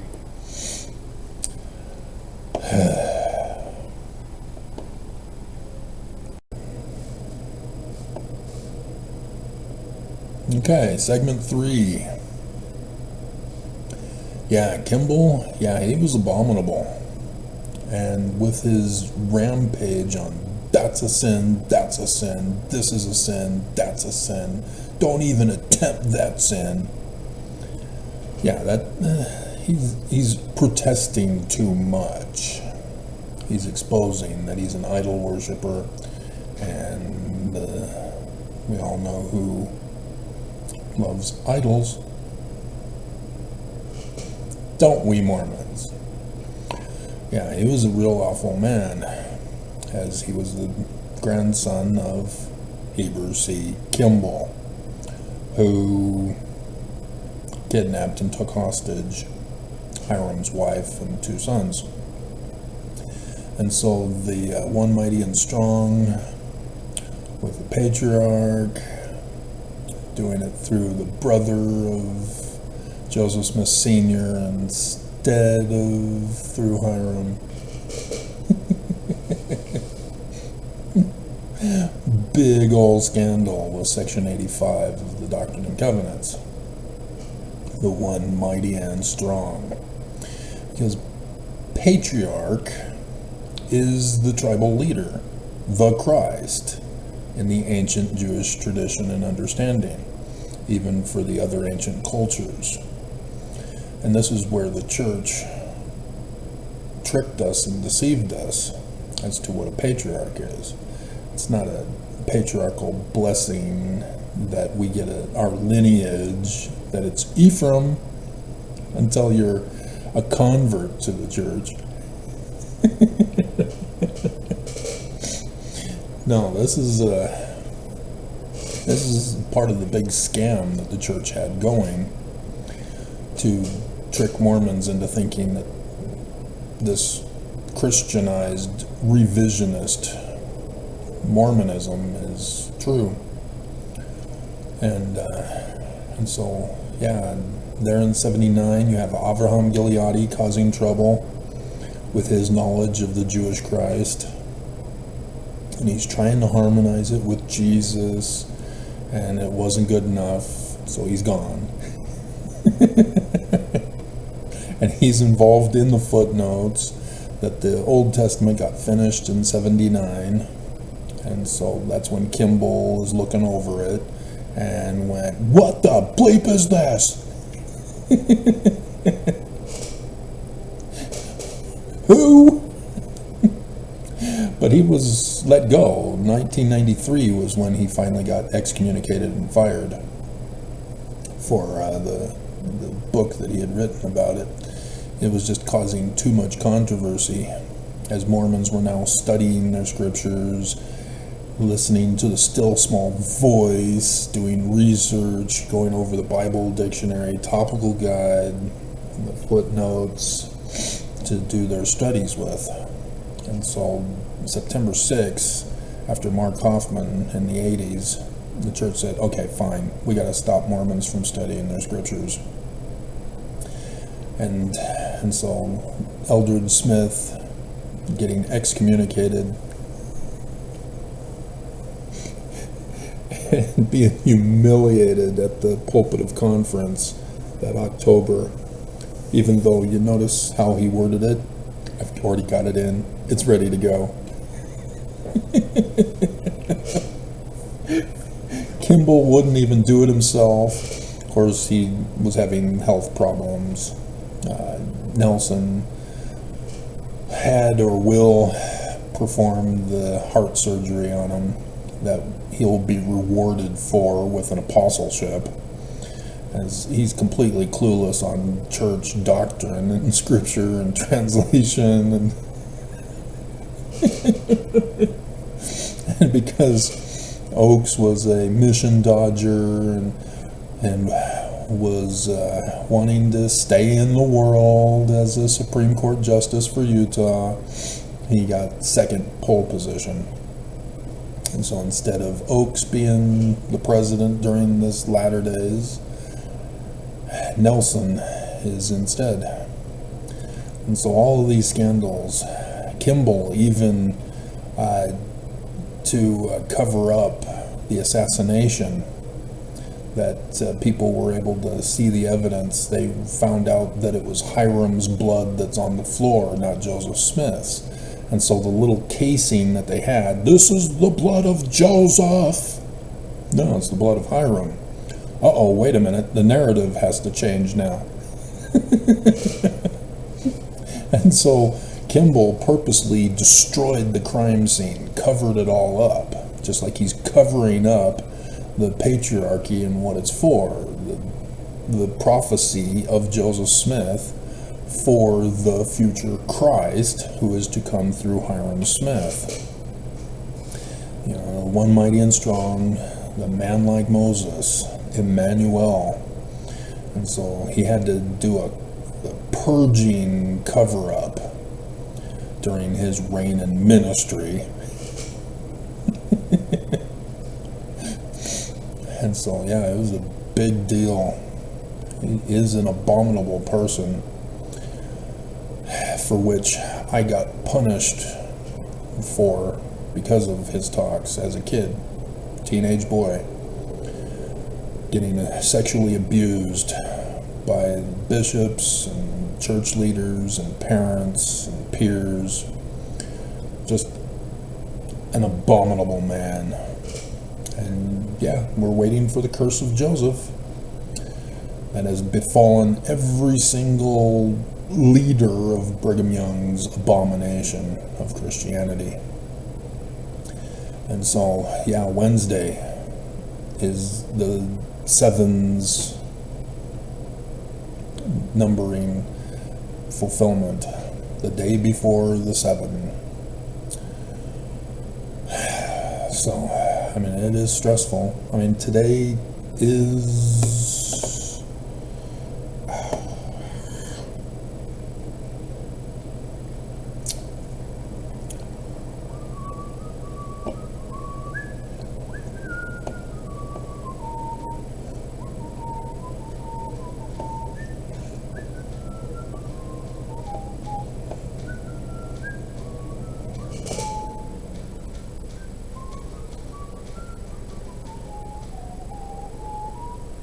yeah, okay.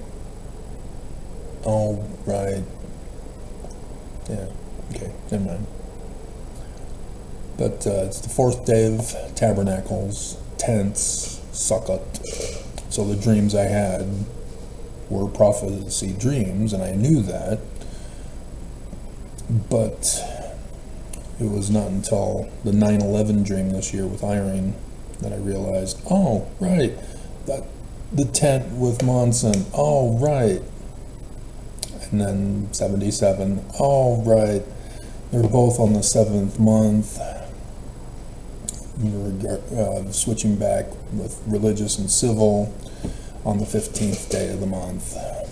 And so, yeah, my whole life I've been prepared for this moment. I've been waiting for this moment for all of my life. Oh Lord, oh Lord. So let's talk about Jesus. Warrior Jesus. That's right. I almost forgot because, again, I got the inspiration while I was in the bath. Dream Warriors and the theme song in the description below. We did Dawkins' In My Dreams. Now we'll do Dream Warriors.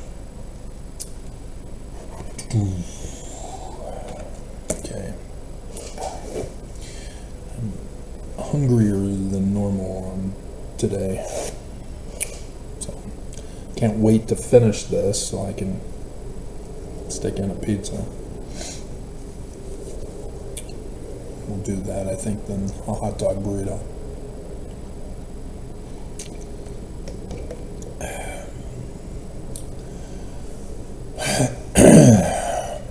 Alrighty. And so Jesus is in the book of Joshua. He's the Christ figure. And Jesus is part of the Exodus story that is left out of all of the Gospels stories. See, the Jesus stories of the Gospels of the Jewish authors are only about the latter days, from the beginning to the end, with a resurrection afterward. The second coming already happened back in the Roman period of time. Sorry, Christians.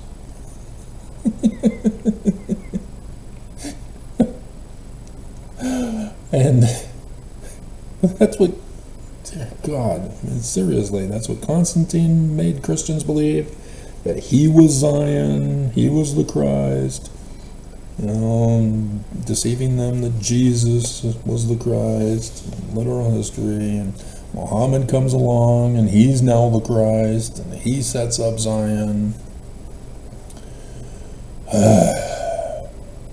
So, anyway. And so the Joshua story, again, remember, it's not historical. That was only because of the first creed that turned it into literal history. Science cannot confirm and establish it as literal history. There's too many problems with it. You have most of the cities found, but the archaeological evidence confirms that they were destroyed at a different time than the biblical chronology tells them it's supposed to be, and in the wrong order that the biblical text tells us they were destroyed in. And again, remember, look for the linguistic patterns of when it was written. All of these were written during the Roman period time. The Jews, realizing they're now being taken over by Rome, are in a kind of panic as, you know, they're struggling for survival, struggling to maintain their temple after getting it back again from the Greeks this last time, so that no bacon can be baked on the altar. Which it was about sex. We'll get to it. It's about sex.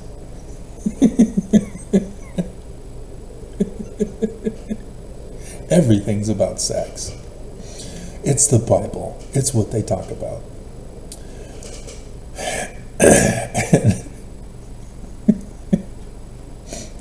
And so it's a different author. He's writing his story. It's about the Exodus in the future, which hopefully, according to prophecy, is Thursday. This is day 4 of 7. Prophecy. And so despite the days of Passion Week, which is supposed to be Passover, that's the 7 years of the latter days. And this is what we've already had. It's over. It's done. If you're waiting for it to happen, oops, spoiler alert, you missed it. You missed the latter days. You can thank the church for that, not me. I've been telling you the whole time, from the beginning, before it began, till now, going into overtime. I've been here for you.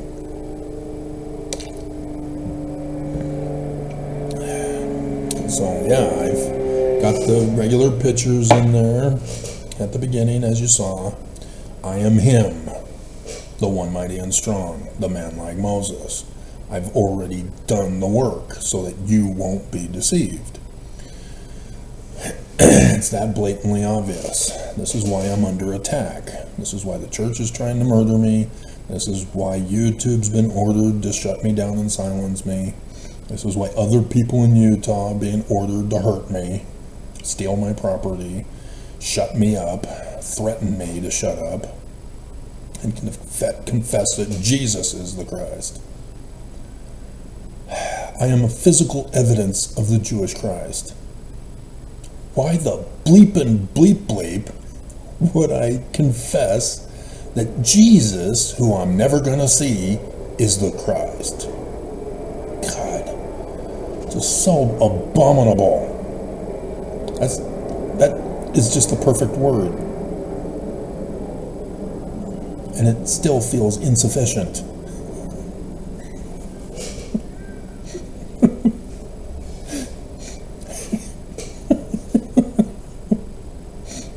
And so you have Jesus, Joshua, in the book of Jesus, Joshua, who chose by the author's script writing that he's the man like Moses. So he too parts the waters. The house of Israel passes through on dry ground with the Ark of the Covenant going in first. It's called soaking for Mormons. I finally found that out. And I'm like, what the hell is soaking? Oh, it's a Mormon thing? Oh, it's what my peers would say back in grade school, just the tip. The crown, not a coinkydink. Because like I said, it's all about sex. Sex, sex, sex. Sex. 4-letter word. S-E-X. 4 letters. I miss Maudie. She was fun. Dents in the head. Fun.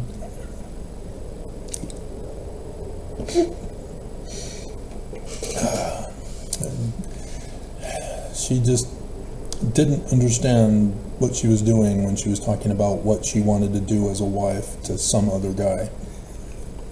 Telling me this. Newly divorced. Not fair.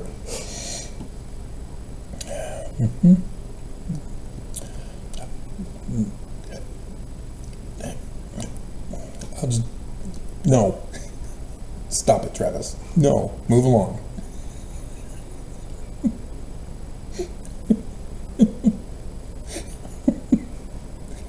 Because she would describe what she would wear and what she would do.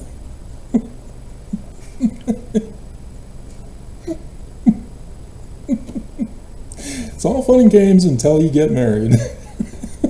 And then your dreams are shattered.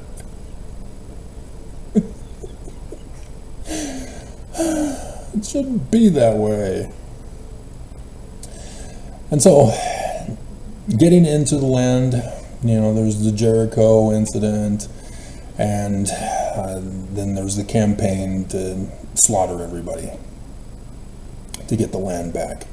And you see that in other scriptures. Joseph Smith even has a parable about it, and talks about it also in another place.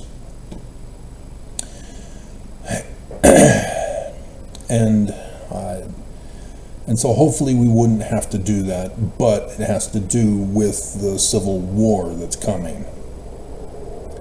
That's what you need to understand in the bigger context of what's already happened with what's being prophesied about is that we've got a bloodbath election that's coming that are going to have major controversies with the intent to spark war, to decertify the election, postpone election results tallies to go past January 20th, all sorts of chaos and pandemonium. You know, death threats and violent threats of all kinds are going to continue to escalate until Judgment Day. Election Day. Bloodbath 2024.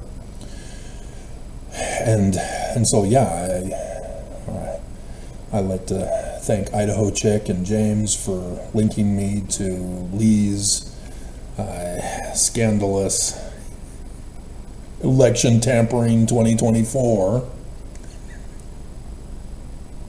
Dear God, this is why you gotta lock people up when they commit a crime.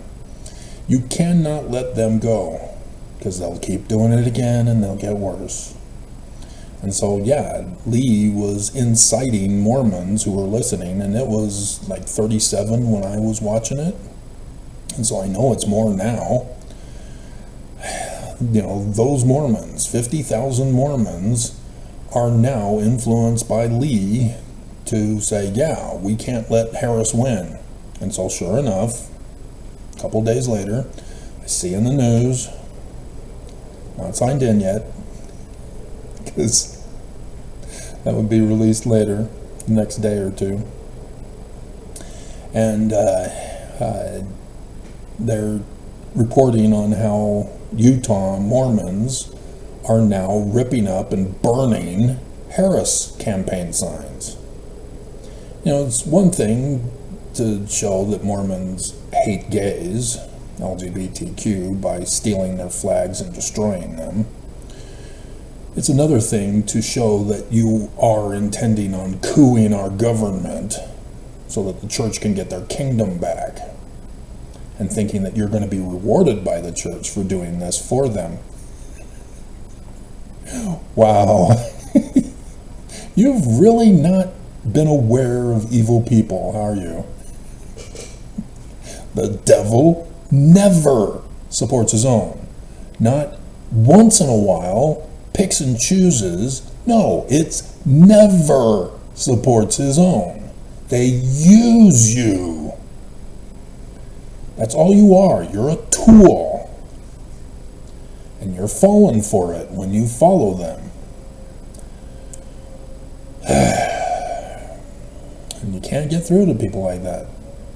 They've got a mob mentality. They're fully indoctrinated by psychological manipulation. That's why the church is all in on psychology. That's why Nelson's latest talk was just line after line quoted from a psychological playbook.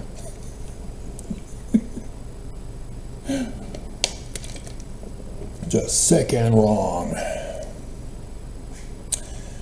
And so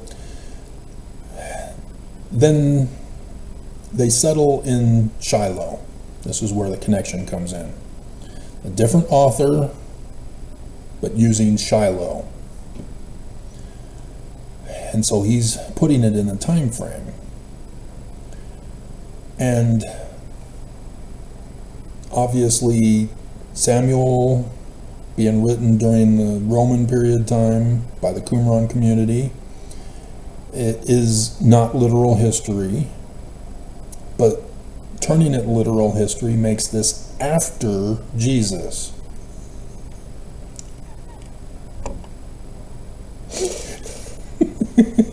It's just awesome. Christians are so dumb. We tease them all the time.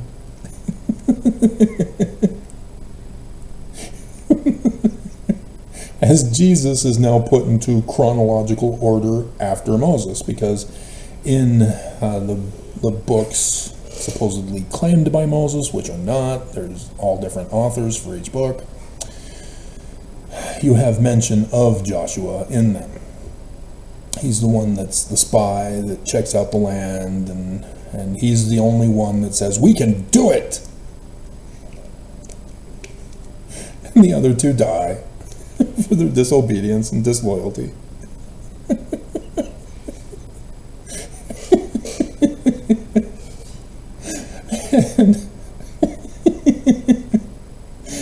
And Eleazar is considered the high priest of Aaron, the birthright blessing son of Aaron. And it's the lesser priesthood, if you understand the original story in the Exodus about that.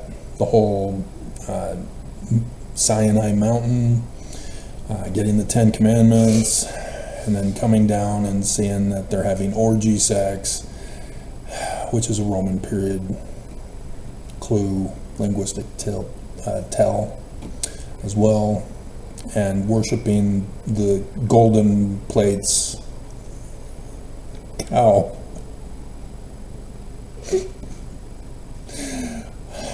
You guys actually read my pictures? They're done on purpose. It's in this video. You know, like I said, I watch The Simpsons. You gotta pay attention in the background on The Simpsons. Not just to the memes that are not up long enough for you to read. So you gotta pause the DVD, which is why I want the DVDs. Anyway.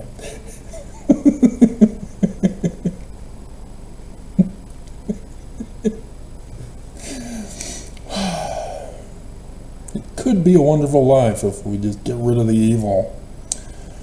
But that's what Zion is supposed to be all about.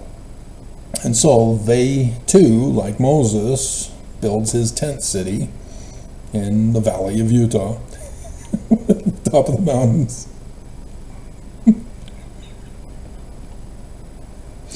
Because they're wicked.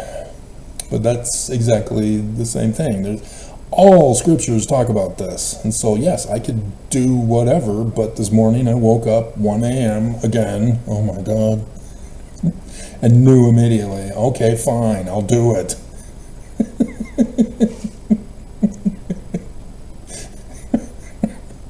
Because the other 3 nights, even though I woke up at 1, I've been sleeping in still. And so yesterday with the dream at 3:44, yeah, that's because I slept in.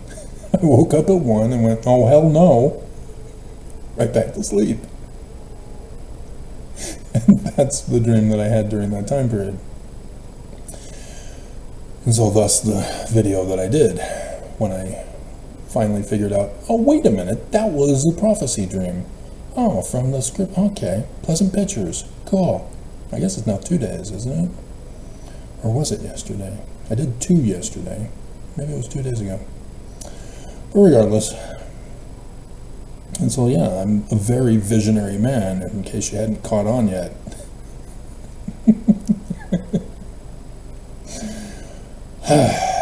So, yeah, this video will never end. Never end. Never end. And so, Jesus, likewise, I'm calling him Jesus. Bleep you.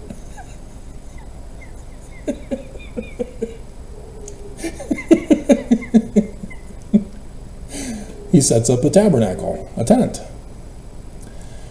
And there he and the high priest are the only ones allowed in the Holy of Holies. And there they have their meeting, and Eleazar uses that as the command center for assigning the lots there in Zion. This is exactly what we're about to face. This is what I've been telling you about, that I've got all planned out. This is it. This is Jesus and Eleazar and what they're going to do in Zion once they get there, after the Exodus.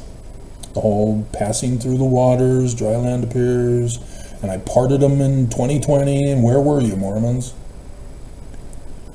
And so, yeah, this is a big deal. And I had one dumbass try to claim that they were following me, and they went to the spot, and they gave up all their possessions, and they were waiting, and I didn't show. Get off my channel. Dear God, you were not listening to my videos. I did not tell you to do that. I told you to wait. And you didn't wait, and you're thinking you're being a smart aleck by showing that I'm false, even though I parted the waters there at the Green River overpass.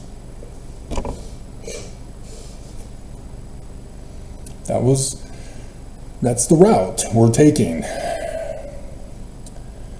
And I told you that way back in 2020 at the beginning, and I said, when it hits the fan, wait for the signal. Wait for the notification.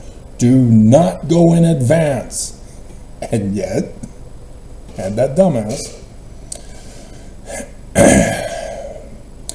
And so some weeks later, maybe even months, I'm watching Fox 13 News Utah, and there it is on the screen. The waters of the Green River have dried up.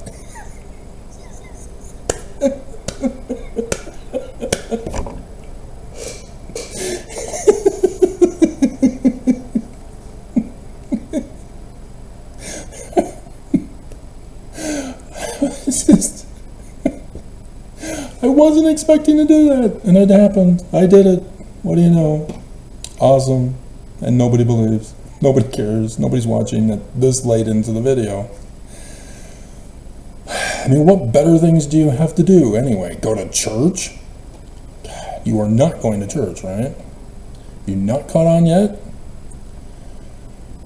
I mean, seriously. People are catching on. You have cell phones. They don't want to be humiliated by saying something stupid at the pulpit of sacrament meeting. It ain't going to happen anymore. Sorry. Don't go to church anymore. It's not worth your time. To hope that somebody's going to say something stupid and you're going to catch it and get lots of views on YouTube and not link me to it.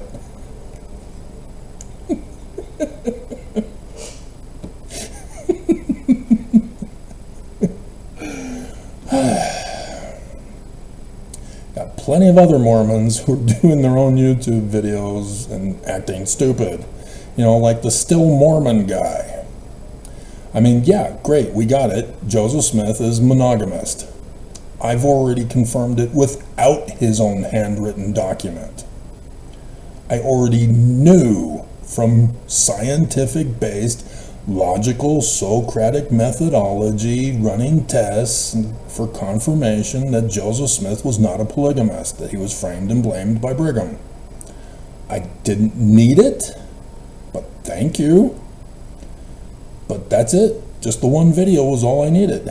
And yet he's obsessed now. His whole channel focus is all different kinds of videos on the same content. Joseph Smith was a monogamist. Church is covering it up. You're going to get excommunicated. You're not going to still be a Mormon anymore. I warned you. But yeah, that's the same type of cover-up that Kimball was trying to cover up. That this church is not Joseph's. This is the great and abominable church. And that's what he's still not getting as still Mormon. Because if he got it, he'd leave the church. And he would no longer be calling himself still Mormon. And the happy lady, yeah, if she understood.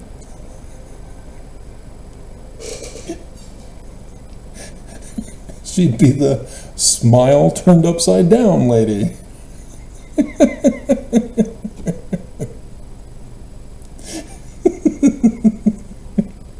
And Mary the Mormon? Yeah, she does other stuff. She doesn't talk about the church.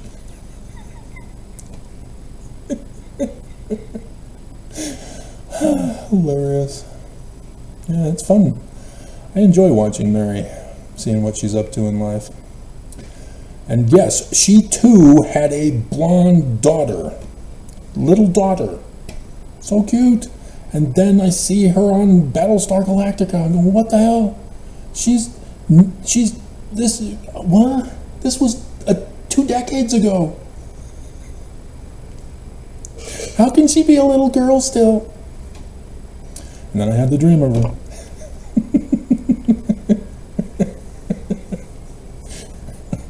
And so, yeah, it could be her daughter that I was seeing in the dream also, not just the Starbucks fake daughter, tricked by a Cylon for that.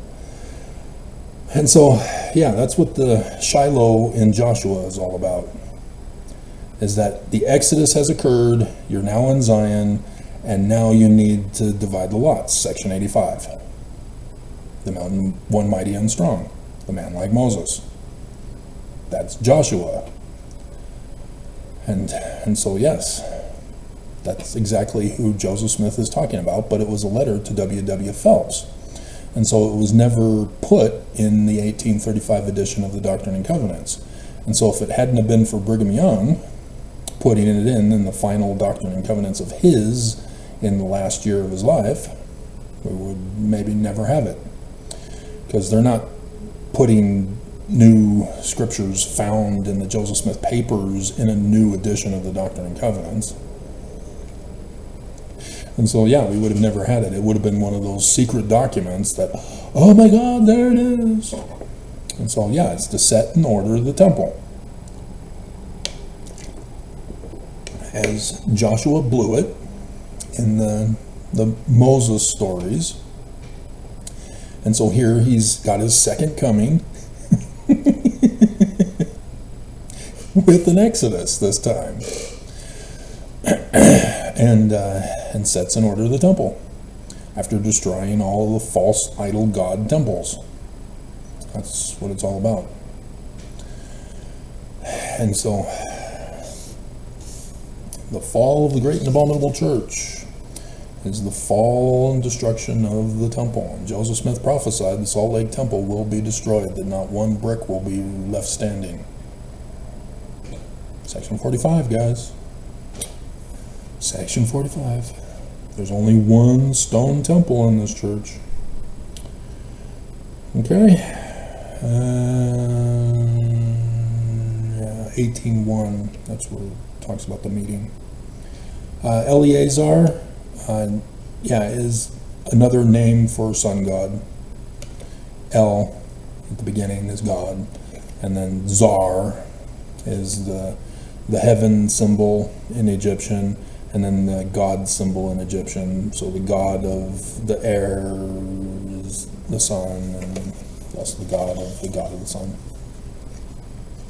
Kind of repetitive, but they're using the Canaanite deity. El. Okay. So now we got that side of the page.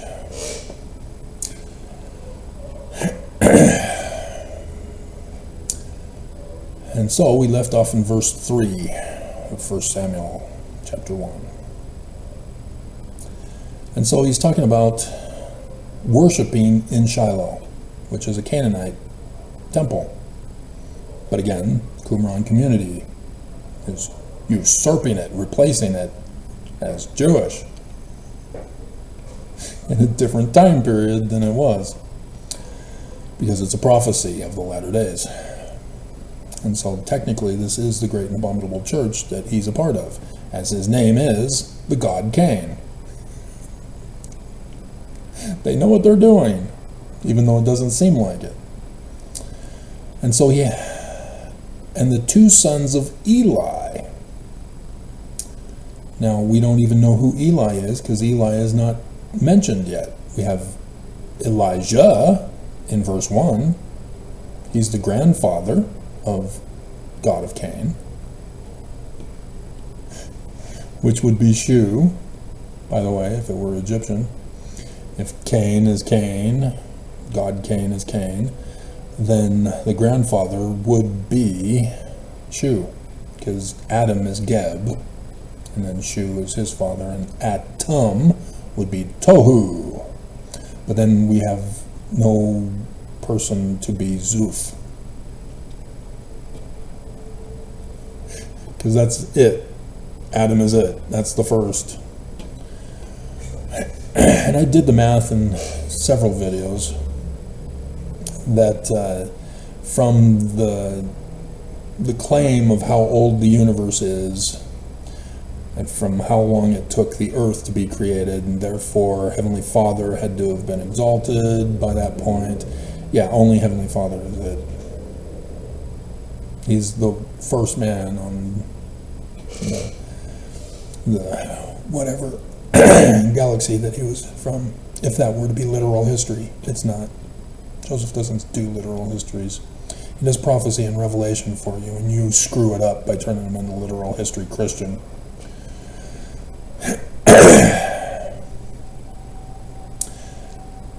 And so now we're being introduced to a guy named God, Eli. Remember, you got to get rid of all the vowels that the Jewish Masoretes put in, which were also put in the Septuagint and the Latin Vulgate. No. This is not a multi-personality disorder author. This is one linguistic pattern here, and thus it needs to be retranslated correctly. And so we're introduced to Hophni and Phineas. Isn't there a Phineas and Ferb or Herb or something like that? A cartoon thing? But regardless, the priests of the Lord. They are the sons of God, literally. Sons of God. God, sons of God, God Cain, God Yah. This is the pattern you're seeing of these authors in Qumran. They're trying to tell you something here. And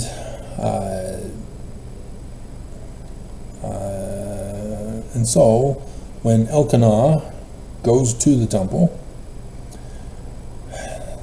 and so this translation doesn't indicate that Eli is the temple president, the high priest, who has sons who are high priests, and Roman period alert.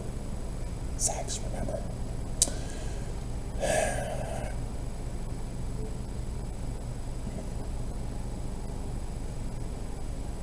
And when the time come that Elkanah offered, he gave to Peninnah, his wife, and to all her sons and her daughters portions. But unto Hannah he gave a worthy portion. She's got heavenly eyes, and just the right size. Heavenly eyes, but oh, that size. She's the one for me. For he loved Hannah, just like Rachel. But the Lord had shut up her womb. Here it comes, the rape. And her adversary also provoked her sore. That would be Satan. Verse 6.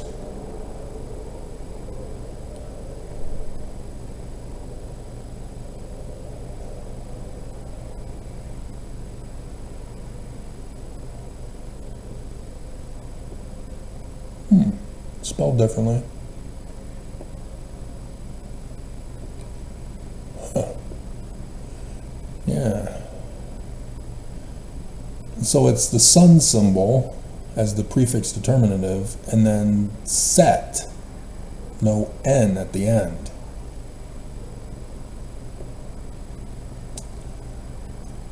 Set.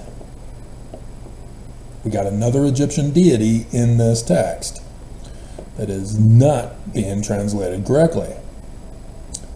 Okay, so that was one that I didn't catch before.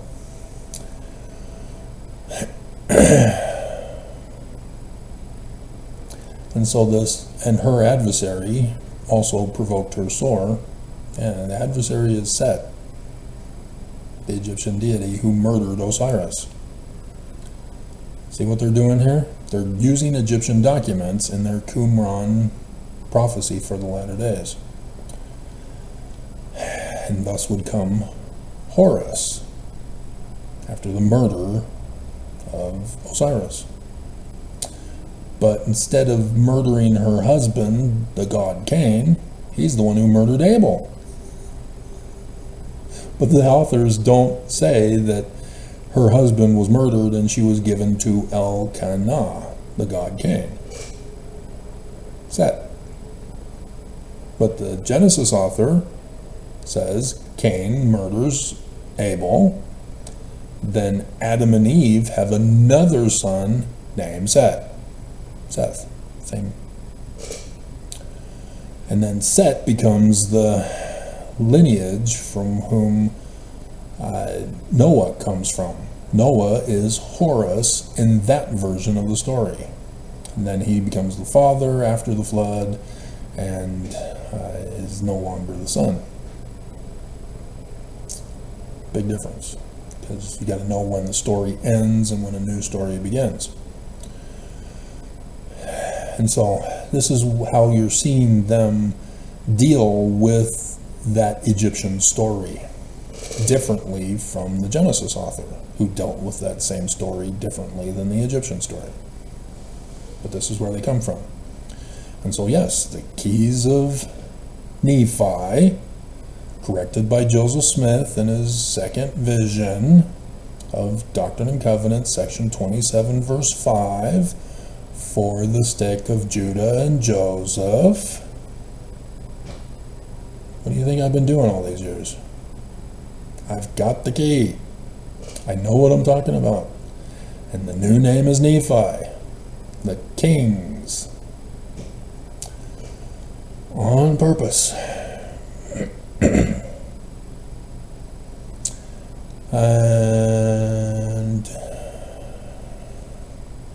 And so year by year she was going up to the temple in Shiloh. And she wept, did not eat. Tabernacles, or not Tabernacles, Yom Kippur, Day of Atonement. She's doing the repentance process right before the Exodus. Brilliant.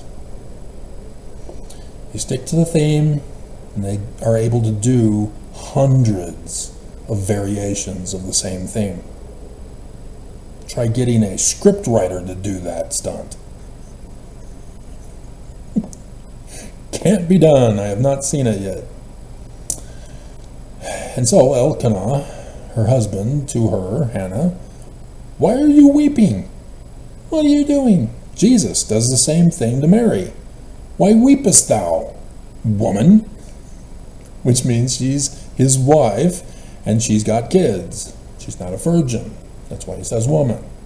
But our day and time, feminazi commies say that you can't call us a woman because that's insulting.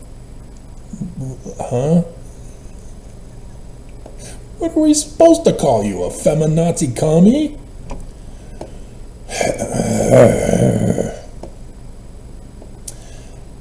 And so Hannah rose up. Oh, let's see, wait a minute. And why is your heart grieved?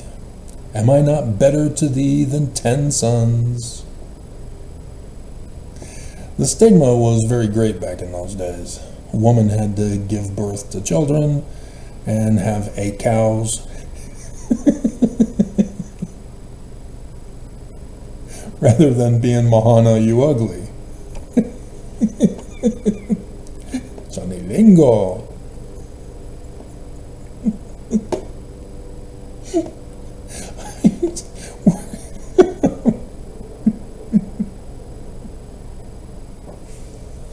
She was so pretty, and Daddy's calling her ugly.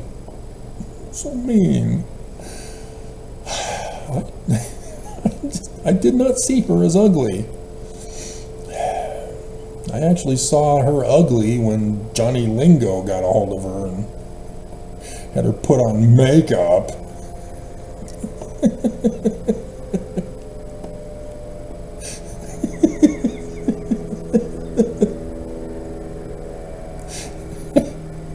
So Hannah rose up after they had eaten in Shiloh. So they had a little picnic at the temple. Nice romantic date. Many couples have done that. And after they had drunk, and so Eli, the priest, it's Cohen, so it's the lesser priest, not the Zadok priest. Because remember, Aaron, the lesser priesthood. So it's a Cohen priest, not a Zadok priest. That would be Jesus. And sat upon a seat by a post of the temple of the Lord. Oh, they put temple that time. Really? I just caught that. 7 is house, 9 is temple. We gotta check the Hebrew on this. We're never gonna end.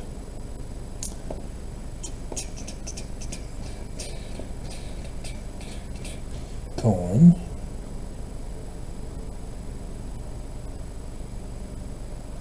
Saw. Yeah, sure enough. Mezutzot. Interesting. And they use a lot of universal symbol of the sun with the L, which is Paleo Hebrew, but regardless. They use a lot of those in this text. It's all over, and we're going to cover one of those, specific one for names. Baal, or Bel, technically. El and Bel. El Yah and Bel. I think it's El and Bel. Well, that's the Canaanite deities going at each other. Let's see. Wait a minute. Yeah. Bayet Yahweh is temple, house of Yahweh. And Yahweh is also a Canaanite deity. Eva Vasilevska published her book that became our text at the University of Utah that went over that.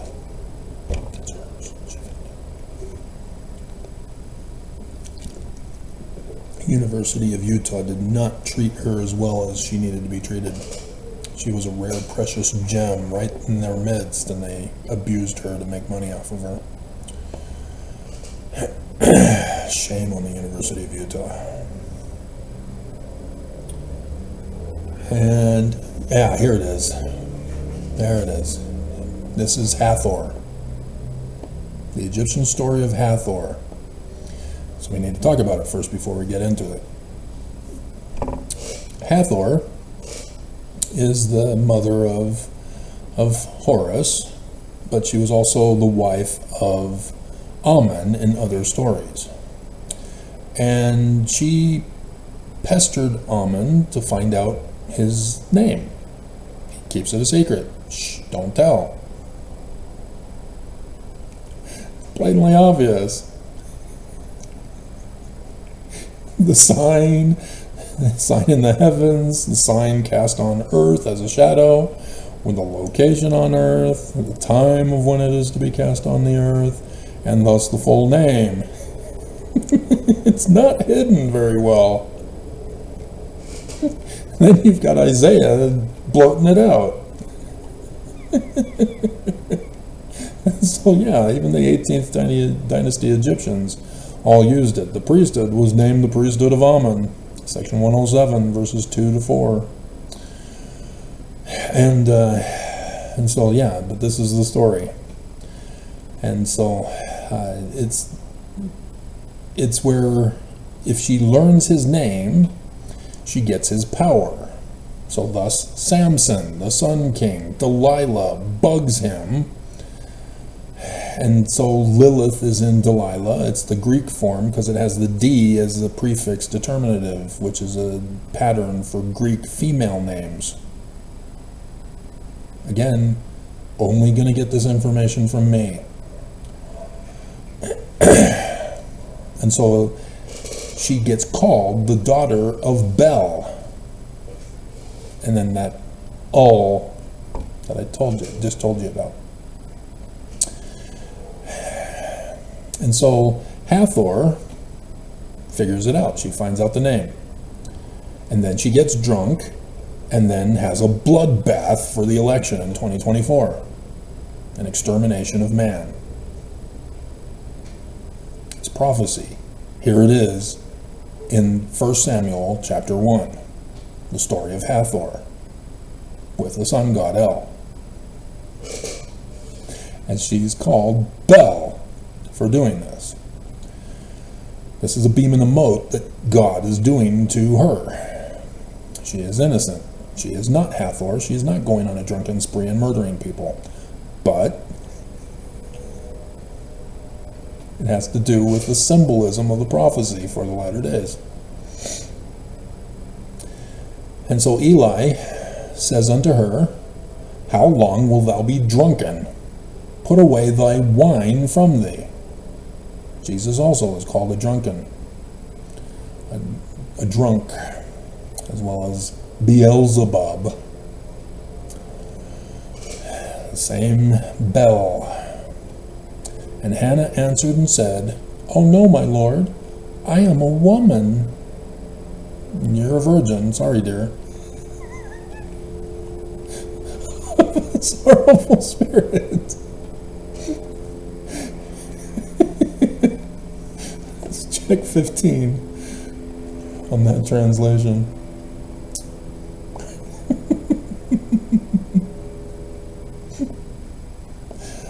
I'm not. Ooh, Adam. Ooh, she calls him the Aten. Oh. And yeah, it's spouse. It's not woman. But Eli is being called the Aten of the temple, the sun god disk of Aten, who moved the capital to, Akhenaten, who moved the temple and called it Aten. Fascinating. And I did that picture, you saw that the other yesterday, wasn't it? That was yesterday's video, wasn't it? Yeah, because Stanford wanted to know that. So that was a response to his question. Proverbs 29. Yeah, fascinating. So there is another Egyptian deity here. Aten. Horus, Set, Aten. And I'm willing to bet we can find Osiris. It would be Asher.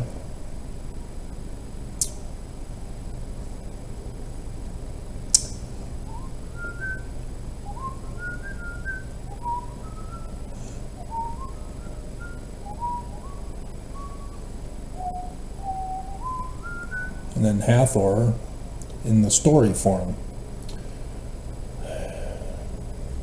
As we're seeing Bayet, but Hor separated from each other. So yeah, this is fascinating. And I'm not seeing it offhand.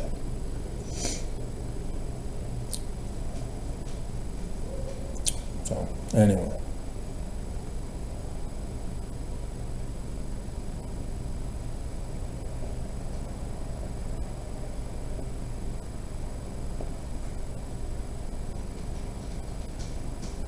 And Yah, technically, that's also an Egyptian deity. That's why it was used by the Canaanites. But as Yahweh instead of Yah.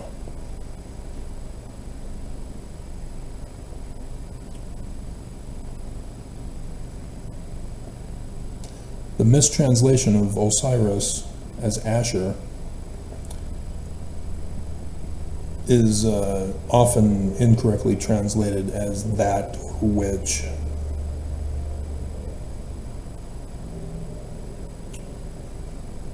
So, no, I'm not seeing anything. But there's our next red line. Oops. So lots of Egyptianism in this document here.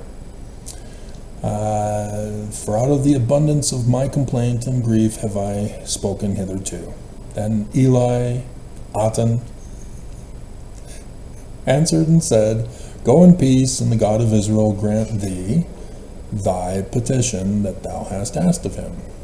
So there's Israel, Yah, Prince of God. Use it in the proper context. Go in peace, Salem, God of Israel, Prince of God of Salem, the Prince of Salem, to become the King of Salem, Samuel. This is brilliant handwriting. And here we have King James Version. Ugh. And so there's Amidala from Star Wars. Let thine handmaid find grace in thy sight. Verse 18.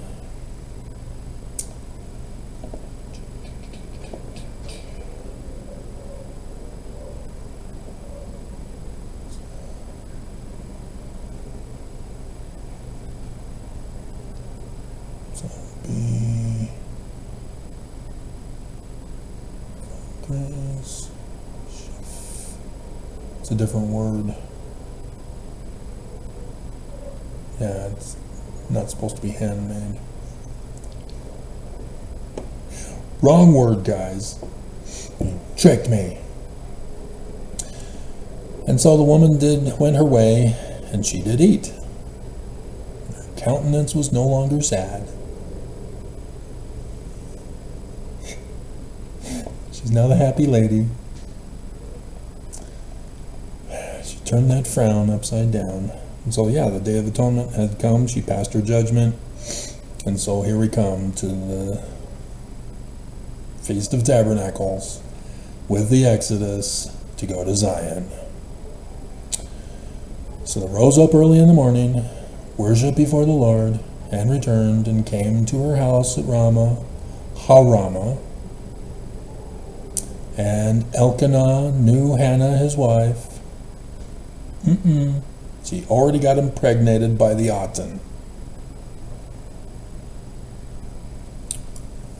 And the Lord remembered her. But they don't want to talk about rape.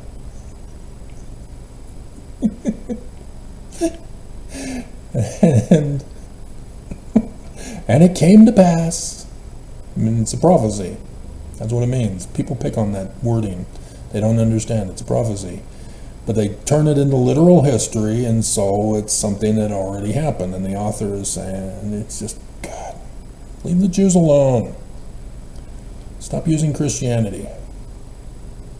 When the time has come, about after Hannah had conceived, a virgin shall conceive and bear a son, and shall call his name the name of the Son, name of God. What is the name of God? Emmanuel. Exact same pattern match with Jesus. And thus why Joshua is the exact same pattern match with Samuel, with Shiloah. And let's see, because I asked him of the Lord. No, that's not you got name all over the place, and now you're trying to say that's let God prevail? What the hell?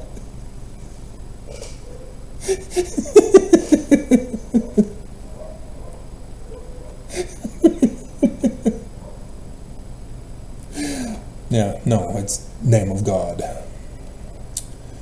And the man Elkanah and all his house went up to offer the Lord the yearly sacrifice and his vow. And Hannah went up not, for she said unto her husband, I will not go up until the child be weaned. And then I will bring him, that he may appear before the Lord, and there abide forever. That's the Exodus. This is the whole point. We're waiting for the latter days when he shall come suddenly to his temple, Malachi, in Zion, to abide there forever. See how they're writing this story? Prophecy, revelation. There was a sign.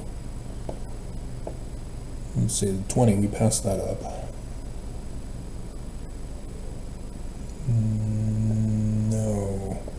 But we do, oh, no, there, yeah, 20, there's the sign. Oh crap, I almost missed this. So, yeah. Conceived and bare a son, and shall call his name Samuel, saying, because I have asked him of the Lord. Isaiah, I give unto you a sign. A virgin shall conceive and bear a son, and shall call his name Emmanuel. Now the Hebrew. Close call. Close call. The word for sign. Name. Name of God, Samuel.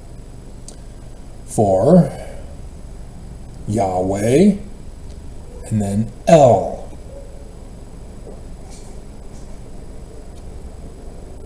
You need the Hebrew for this document. You are going to miss out otherwise. A sign, and shall name him Emmanuel, which is the name of God. Ishmael, name of Yah, his son God. Yah, name of God, sign. And the sign is made of the first letter and the last letter. And the first letter contains all three, including the last letter, the X. Chi. And there are the 3 days of darkness over the United States of America for the latter-day time period. That is the date. That is the revelation of this prophecy.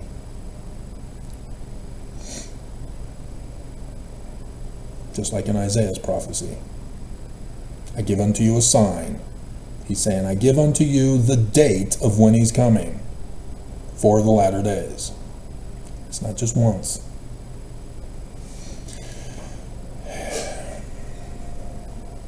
And so they do it in a dualism, because the sign is Virgo gets pregnant with Jupiter, and then when Jupiter is born, that's the start of his ministry. But he's also born. He's a baby. He's human. He's got parents. Human. Not raped by outer space Jesus. I mean, Heavenly Father. Father Amen. Did you see how everything is playing in here?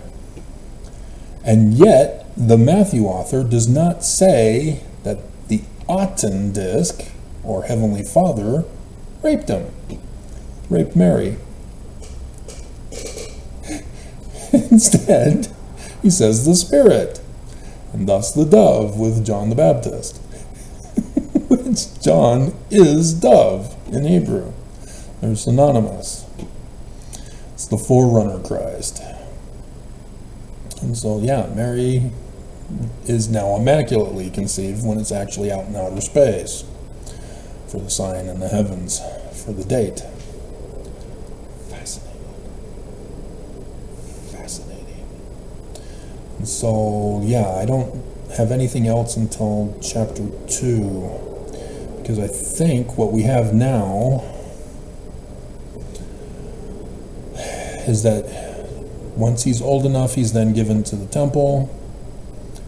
And so, yeah, this is 23rd September 2017 at the start. 2017, the sign.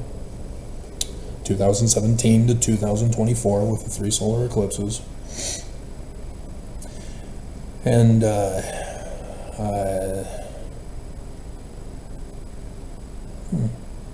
bullock. Jupiter is between the horns of the bullock right now. The Orionids are blowing, falling from the sky, blowing in the trumpet, the shofar horn.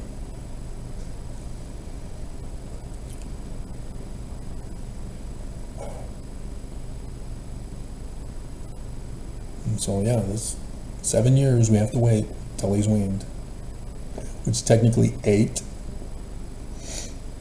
Remember, 77 and 88? It's 2017, 2018, 2019, 2020, 2021, 2022, 2023, 2024. 8. That's when the baby is old enough to be weaned, is 8 years old, from what they're using here. So in that 8th year, she gives him to the temple, the Exodus. Brilliant minds here. And so this is a Hannah hymn, and Samuel ministers before the Lord, and Bruce Armour Conkey doesn't talk about it, but this is the fall of the great and abominable church.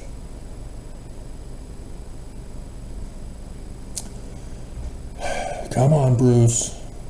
Samson was tied up to the Philistine temple, not a building. Come on, Bruce. Babylon is the great and abominable church. Come on, Bruce. Confess. Bruce, where are you? You're down there somewhere. Bruce, you'll know no better now than you do then.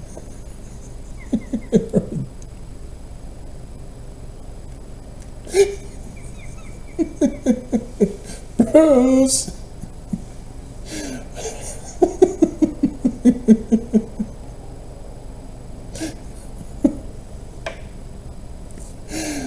So remember, Eli called Hannah the daughter of Belial.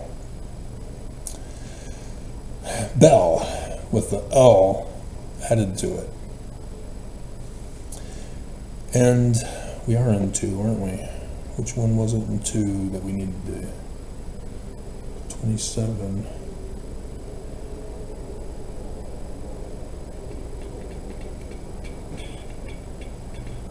(22) also. Okay. So 1 Samuel 2:22. We still have yet to come to it. Okay. So 22 and 27, we need to go over some Hebrew stuff. And so Eli falsely accused her of being a daughter of Bel, the Canaanite deity, who was in competition with El. So El called Hannah a daughter of Bel.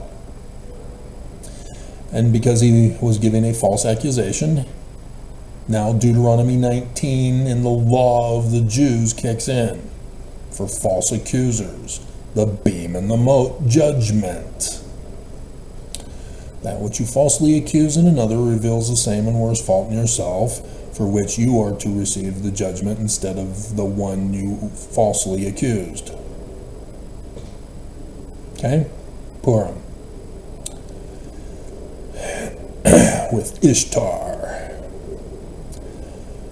And so now in verse 12 of 1 Samuel chapter 2. Now the sons of Eli, the sons of God, are the sons of Bel. They knew not Yahweh. They are the Danites. They are Mormons who do not believe in the coming of the one mighty and strong man like Moses, Mormon, Christ. They're waiting for Jesus. Because they saw that he eats the food every night. They see the footprints in the sand. So he's got to be real.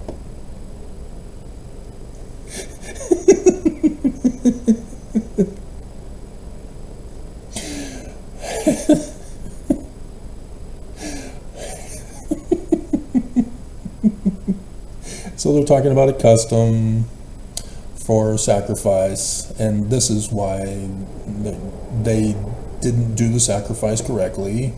Remember, Cain, sacrifice wasn't done correctly. They're throwing this pattern in,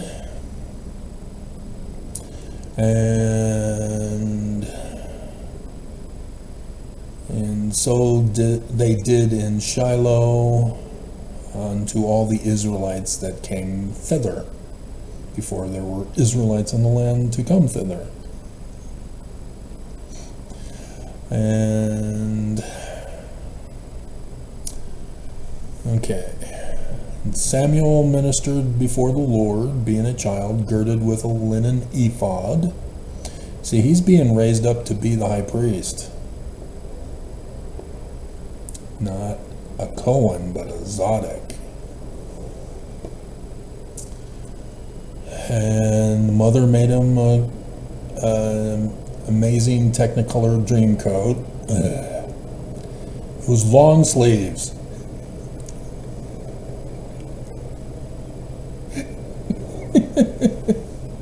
Use the biblical Hebrew on this one, not the Greek. God. Mr. Donny Osmond.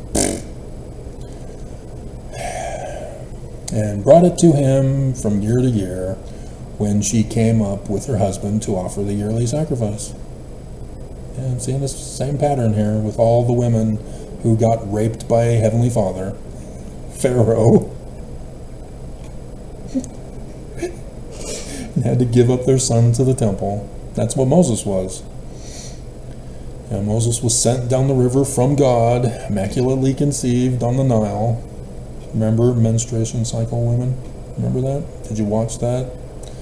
Were you disgusted and offended because of your bodies? Women. And so, yes, the queen adopts him as a gift from gods. The queen immaculately conceives and bears a son, and he usurps the birthright and blessing of all of Egypt to become the pharaoh, with an exodus and the fall of the great and abominable 18th dynasty, which 19th dynasty, I did that video not too long ago, again, in which Set dynasty, he sits on his throne and all the people come up to be judged by him, and then they all get kicked down to hell as pigs.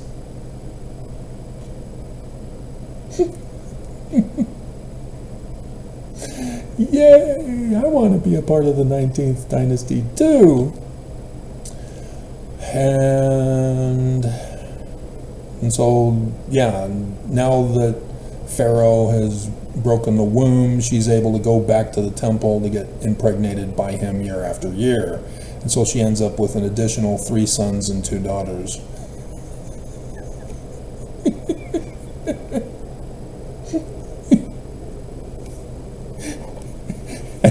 And Cain is none the wiser.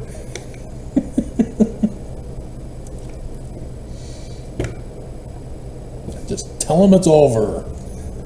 Don't cheat behind his back. Come on. And so, God is very old. He is Atum now. Thus, Daniel, the Ancient of Days, for the latter days.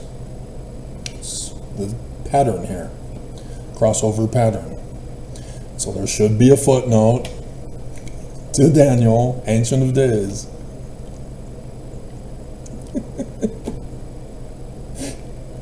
The sun is old and dying, as it's now time for the transition from the Father becomes the Son becomes the Father.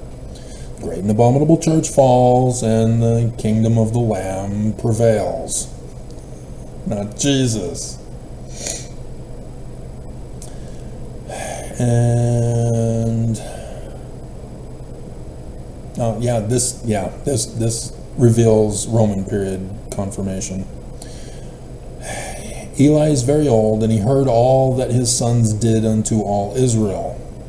These are Mormons. How the sons of God had sex in the wrong room of the temple. The need to set in order the temple. Polygamy orgy fest. The Dionysian orgies of the Roman period.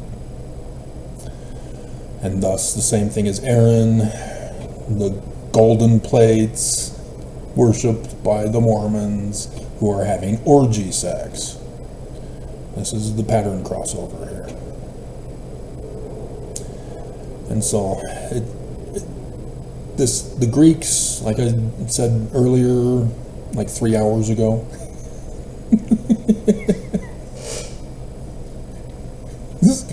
long.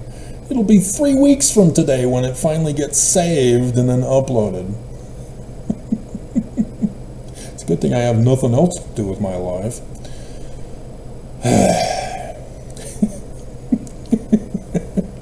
The Greeks were the ones who began female sacral prostitution, working for the temple because you don't have a husband, or your husband's dead, or you were given up by your parents because they didn't want to raise you. Which is a common theme in the Bible. And so that's part of the creation ritual performance, to remind people about the need to, Malachi, that Elijah comes so that the father becomes the son becomes the father. The genealogy, but not genealogy for baptisms for the dead of the Danites.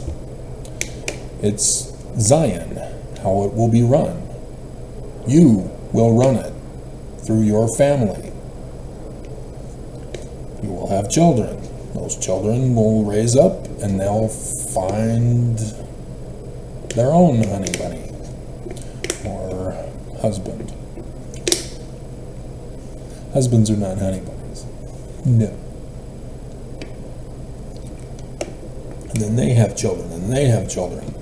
And so thus in the temple, what the church is deceiving you on is that you become a Christ, a high priest and a Zadok. A high priest and a king, a Zadok and a Melech, Melchizedek.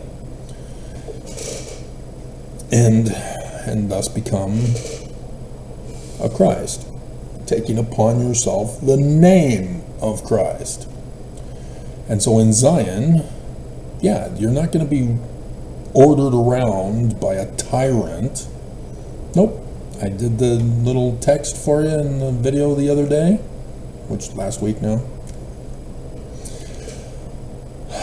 from Alma, talking about King Mosiah giving up his throne and beginning the Exodus in Zion, or having the Zion administration of the reign of the judges. You get to judge your own family. You get to raise your family. And I would recommend you do it with love and not Lucifer's plan of happiness, because you will destroy Zion. Don't abuse your kids like my parents did. Love them. Let them decide what they want to do with their life and help them obtain it. And Zion will be set up for that to happen.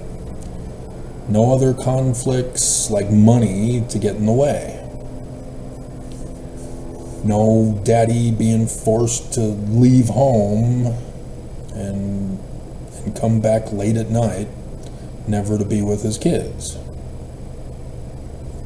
You can live the life you want to live. It's all available in Zion for you. And so the children will be raised up by their parents, and all the tools necessary for you and the freedom to grant this for you. And so a woman, if you want to have one kid because it was very painful and you don't want to ever experience that ever again, even though after number 6, I understand you don't feel anything, they just pop out. Remember in Canaan, or New Canaan, Connecticut, they had 13 of their own kids and adopted an additional 3, I think. 3 or 4. Dear God. And I'm a missionary. 19, about to turn 20.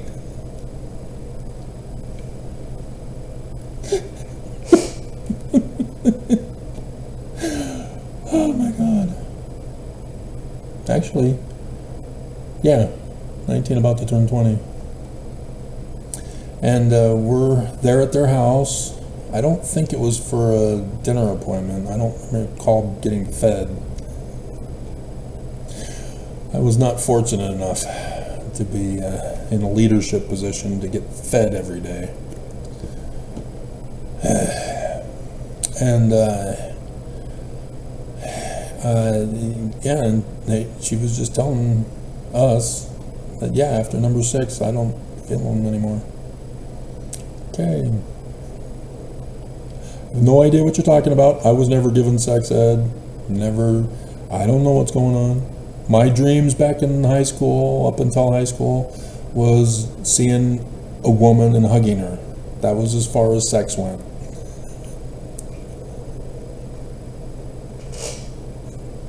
The Simpsons.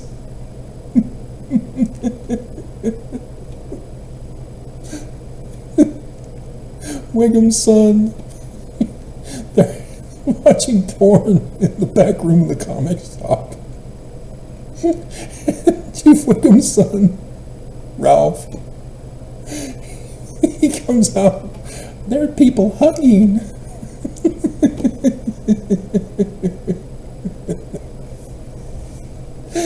Hilarious.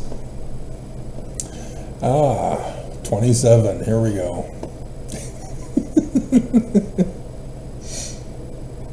So yeah, the Roman practice is when they use men for sex. But yeah, the orgies of the Dionysian orgies as well. Hilarious. Wasn't that worth wasting time for?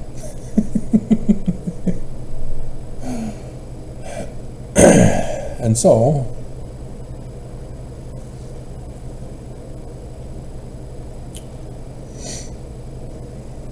and he said unto him, unto them, okay, yeah, daddy's upset with his sons. Why do you do such things? For I hear of your evil dealings with all this people. Nay, my sons, for it is not good report that I hear. You make the Lord's people to transgress.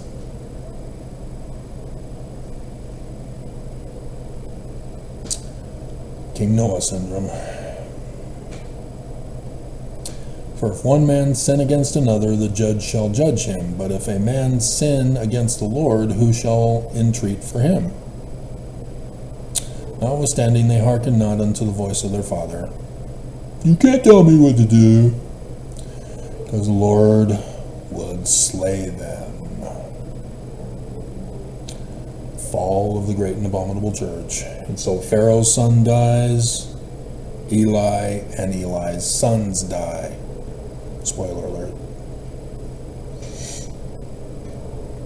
And there came a man of God unto Eli. Hebrew alert, Hebrew alert, Hebrew alert.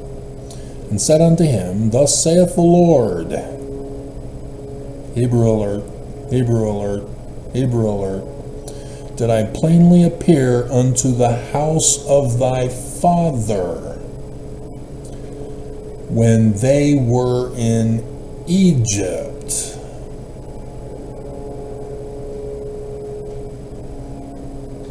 (1750) was the Hyksos period time.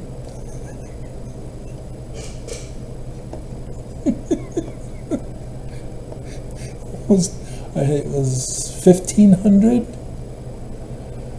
or it's almost the Yah thing. Did I think I just did those as links. I don't think I did a download because I already have them. Yeah, him to Ogden, no. Okay.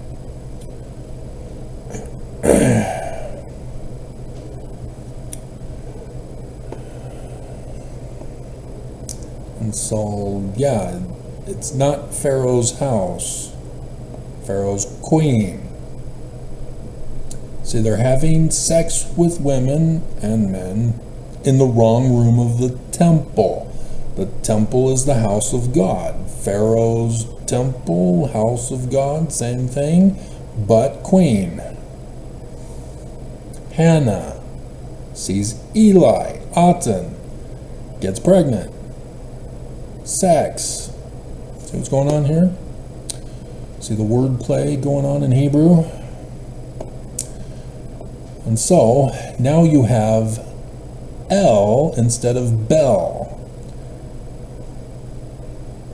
There came a spouse of the gods. An Israelite is complaining about the sons. A narc, a snitch, a tattletale. He's unhappy. This would be El Cain. You got my wife pregnant. This is what's happening here, if you were to translate this correctly. And so now, instead of Aten, he's now El with the Al. Bel, El. Now it's El, El. And then Mitzrayim in the queen of Pharaoh, to the queen of Pharaoh. In Mitzrayim to the queen of Pharaoh. Hannah.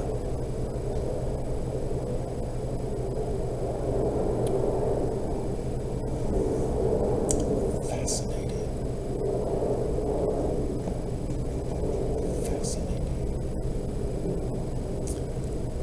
Alright. So there's going to have to be a judgment. The fall of the great and abominable church with all their abominations in the temple. The prostitution that's going on in the temple because of section 119. The men are supposed to work. The women are supposed to be barefoot, pregnant, and in the kitchen to get purchased by their husband to pay Pimp Daddy Nelson. And he made it worse by bringing back polygamy, orgies. See how it's being fulfilled? Here they use cut off. Verse 31. Behold, the days come that I will cut off thine arm, the arm of thy father's house, that there shall not be an old man in thy house. Abomination of desolation, guys. This is the judgment in the coming days. In the coming day. Right, Nelson? Oops, Jesus didn't show again. Too bad, so sad. Whom I shall not cut off, and the man of thine, whom I shall not cut off from mine altar. And that's that other Joseph Smith passage. Shall consume thine eyes.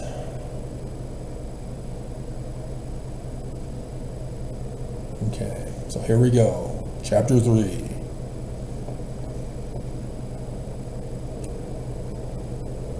So pay attention to chapter 3 now. It helps to have associative memory. I'll try to bring it up when I get to it. And the child Samson ministered unto the Lord before Eli. And the word of the Lord was precious in those days. There was no open vision. Thus, where there is no vision, the people perish. Who's been giving you visions lately, Mormons? Are you going to be cut off instead? Yeah, sad. All the cute little blonde girls. And it came to pass at that time, when Eli was laid down in his place, and his eyes began to wax dim, that he could not see. Solar eclipse alert. Solar eclipse alert. Egyptianism alert. Solar eclipse alert. Solar eclipse alert. Notice Isaac likewise was blinded and transferred the birthright and the blessing to Jacob. Yeah, this is what we're saying here. Patterns. Catch the patterns. What's interesting is that vision has the N at the end of it. And so it's incorrectly translated, but just so that you know, it's the king of visions. Eli is supposed to be the king of visions, and he's fallen. He's Nelson. He's going to fall. The curse of Joseph Smith is upon him in the coming day. Okay, and so Amen is the hidden name, but when he's eclipsed, you can't see. His eye is plucked out. He is blinded with the moon.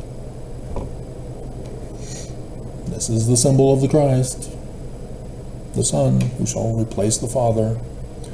So Samuel is about to take over the throne.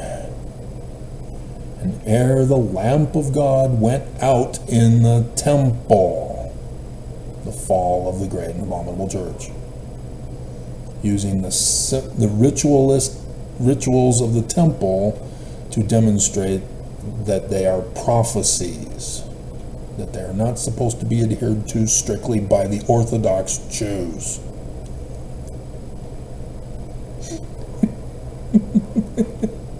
You're looking beyond the mark, guys. Just saying.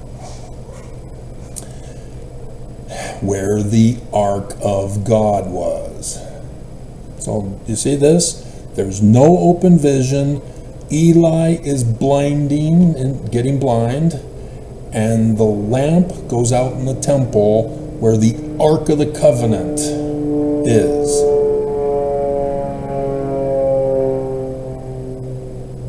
For the presence of God. The fall of the great and abominable church here in chapter 3. And Samuel was laid down to sleep. And then at 1 in the morning,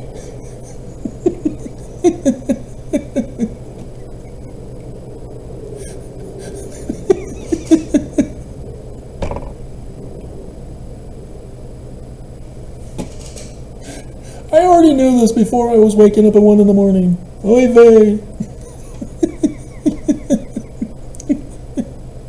I've been telling him about it. And the Lord called Samuel, and he answered, "Here am I." And he ran to God.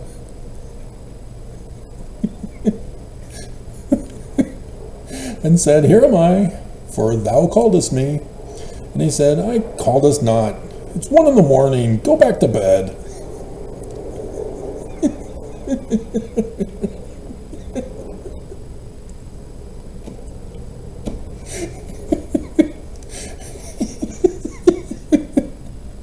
I need to go back to bed. This is the one day that I stayed up. I'm going to crash. Crashed in the tub.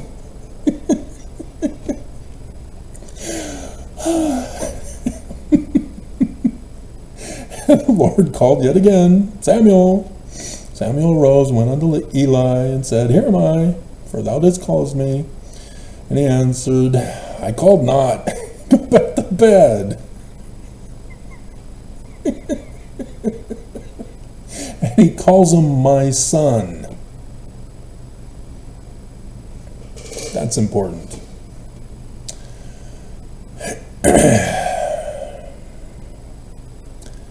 Father Amen, Son Amen here. The authors are specifically making the change, calling him a son. For now Samuel did not yet know the Lord. No, I know. Anyway, neither was the word of the Lord yet revealed unto him.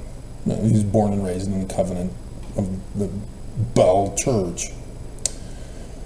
That's what that's referring to. That he is a part of the great and abominable church. And so he doesn't know in his youth about the Jewish Christ. And that it's actually him. Then he would get his patriarchal blessing. And then he would start getting visions and inspiration that it's him. And he's in denial. He doesn't want to be it. He doesn't want to take away other people's agency. He wants to give people their agency. He wants to do his own thing in Zion. Like retranslate the scriptures so that he knows what it says. Doesn't realize that it's all about him. It already happened.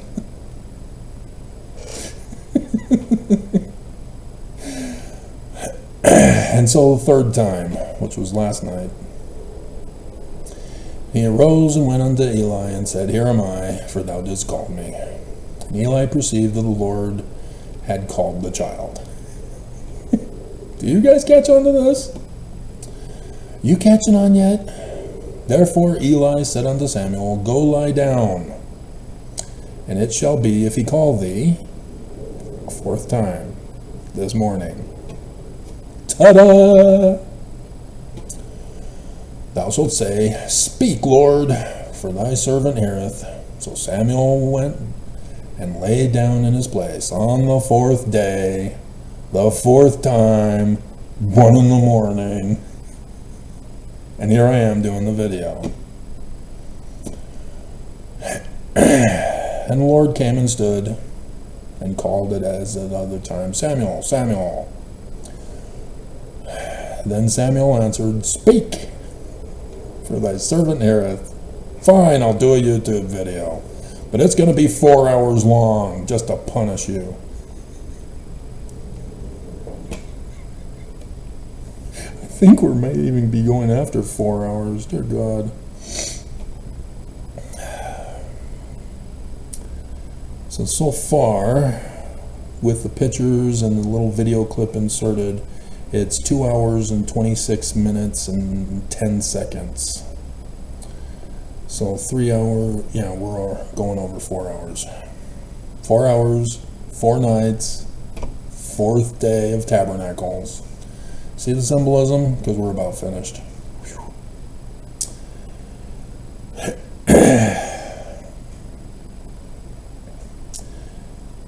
And so, yeah, he's now receiving visions, because dreams. And he's now the one.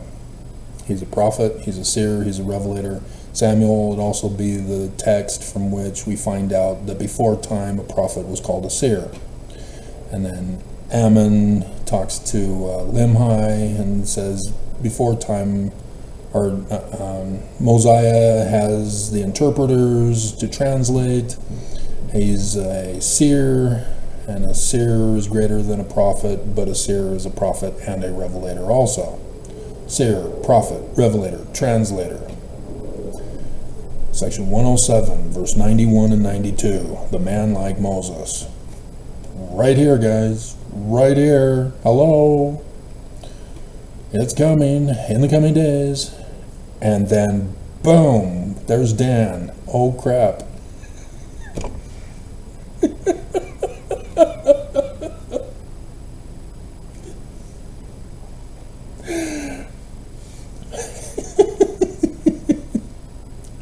And Samuel grew, Lord was with him, and did let none of his words fall to the ground.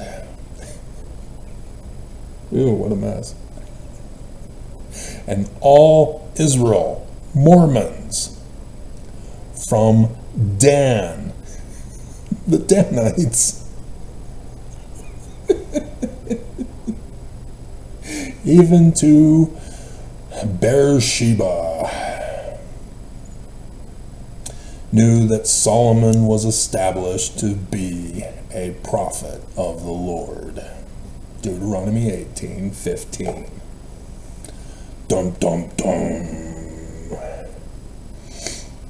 And so the Lord appeared again in Shiloah For the Lord revealed himself unto Samuel in Shiloh by the word of the Lord.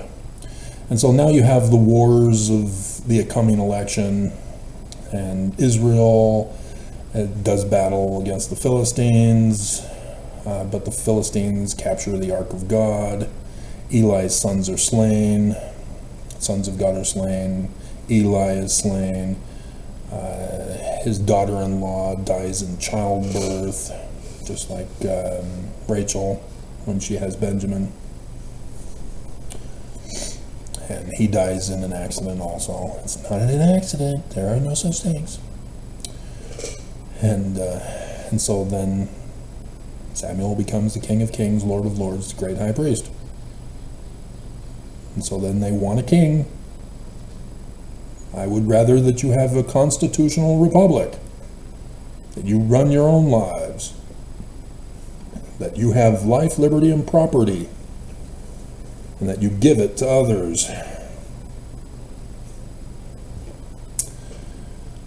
That you all are equal and joint heirs with Christ. No monetary system of economy.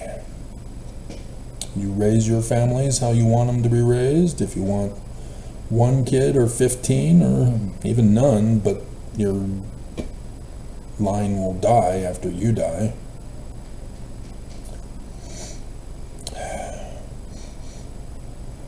It's a weird smell. I'm not comfortable with it. I hope it's not in the machine. Smoke in the machine rather than ghosts in the machine. But it's at certain times, I can't quite tell if it's coming from outside, but it's usually just right in this area. Whatever. If I blow up and die, you'll see it live. And so then Saul is another separate story, but they use Samson still to be the one to appoint Saul as king. And Saul is, where did I have the, yeah, there it is. It also has El in the name, with the waters on earth, the God on earth, the lower waters rather than the upper waters, right? It could be the upper waters, but... And so then you get another story about David, who is David Moses III. And there's, again, you know, his father is dead, he's too young, so his mom becomes the queen, the Pharaoh of all of Egypt, and she's the one standing behind Abraham. In fact, somewhere number 3. Anybody missed that? I don't know. As Hathor. So, well, yeah, they don't use that, which, I did not see that, did I?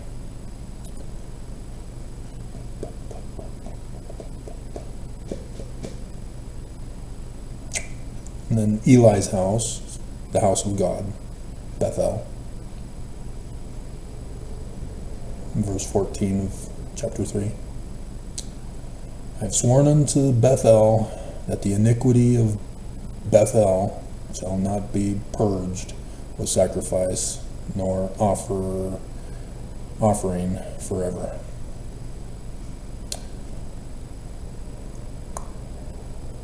And Samuel feared to show Eli the vision. Nope. Go ahead, Nelson. I'll show you.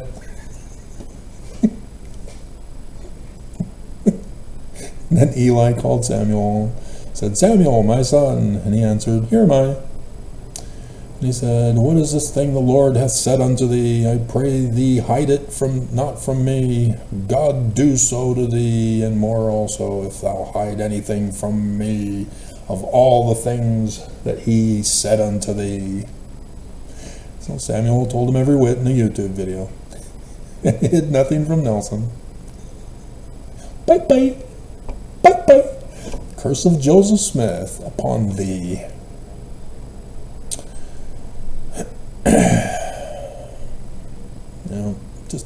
incredible. Just incredible.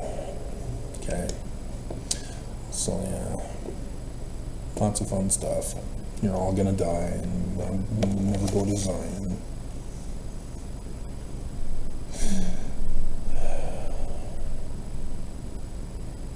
Yeah, there's obviously other stuff as we keep on going. I see 1 Samuel 6, 12 to 14, the house of the sun.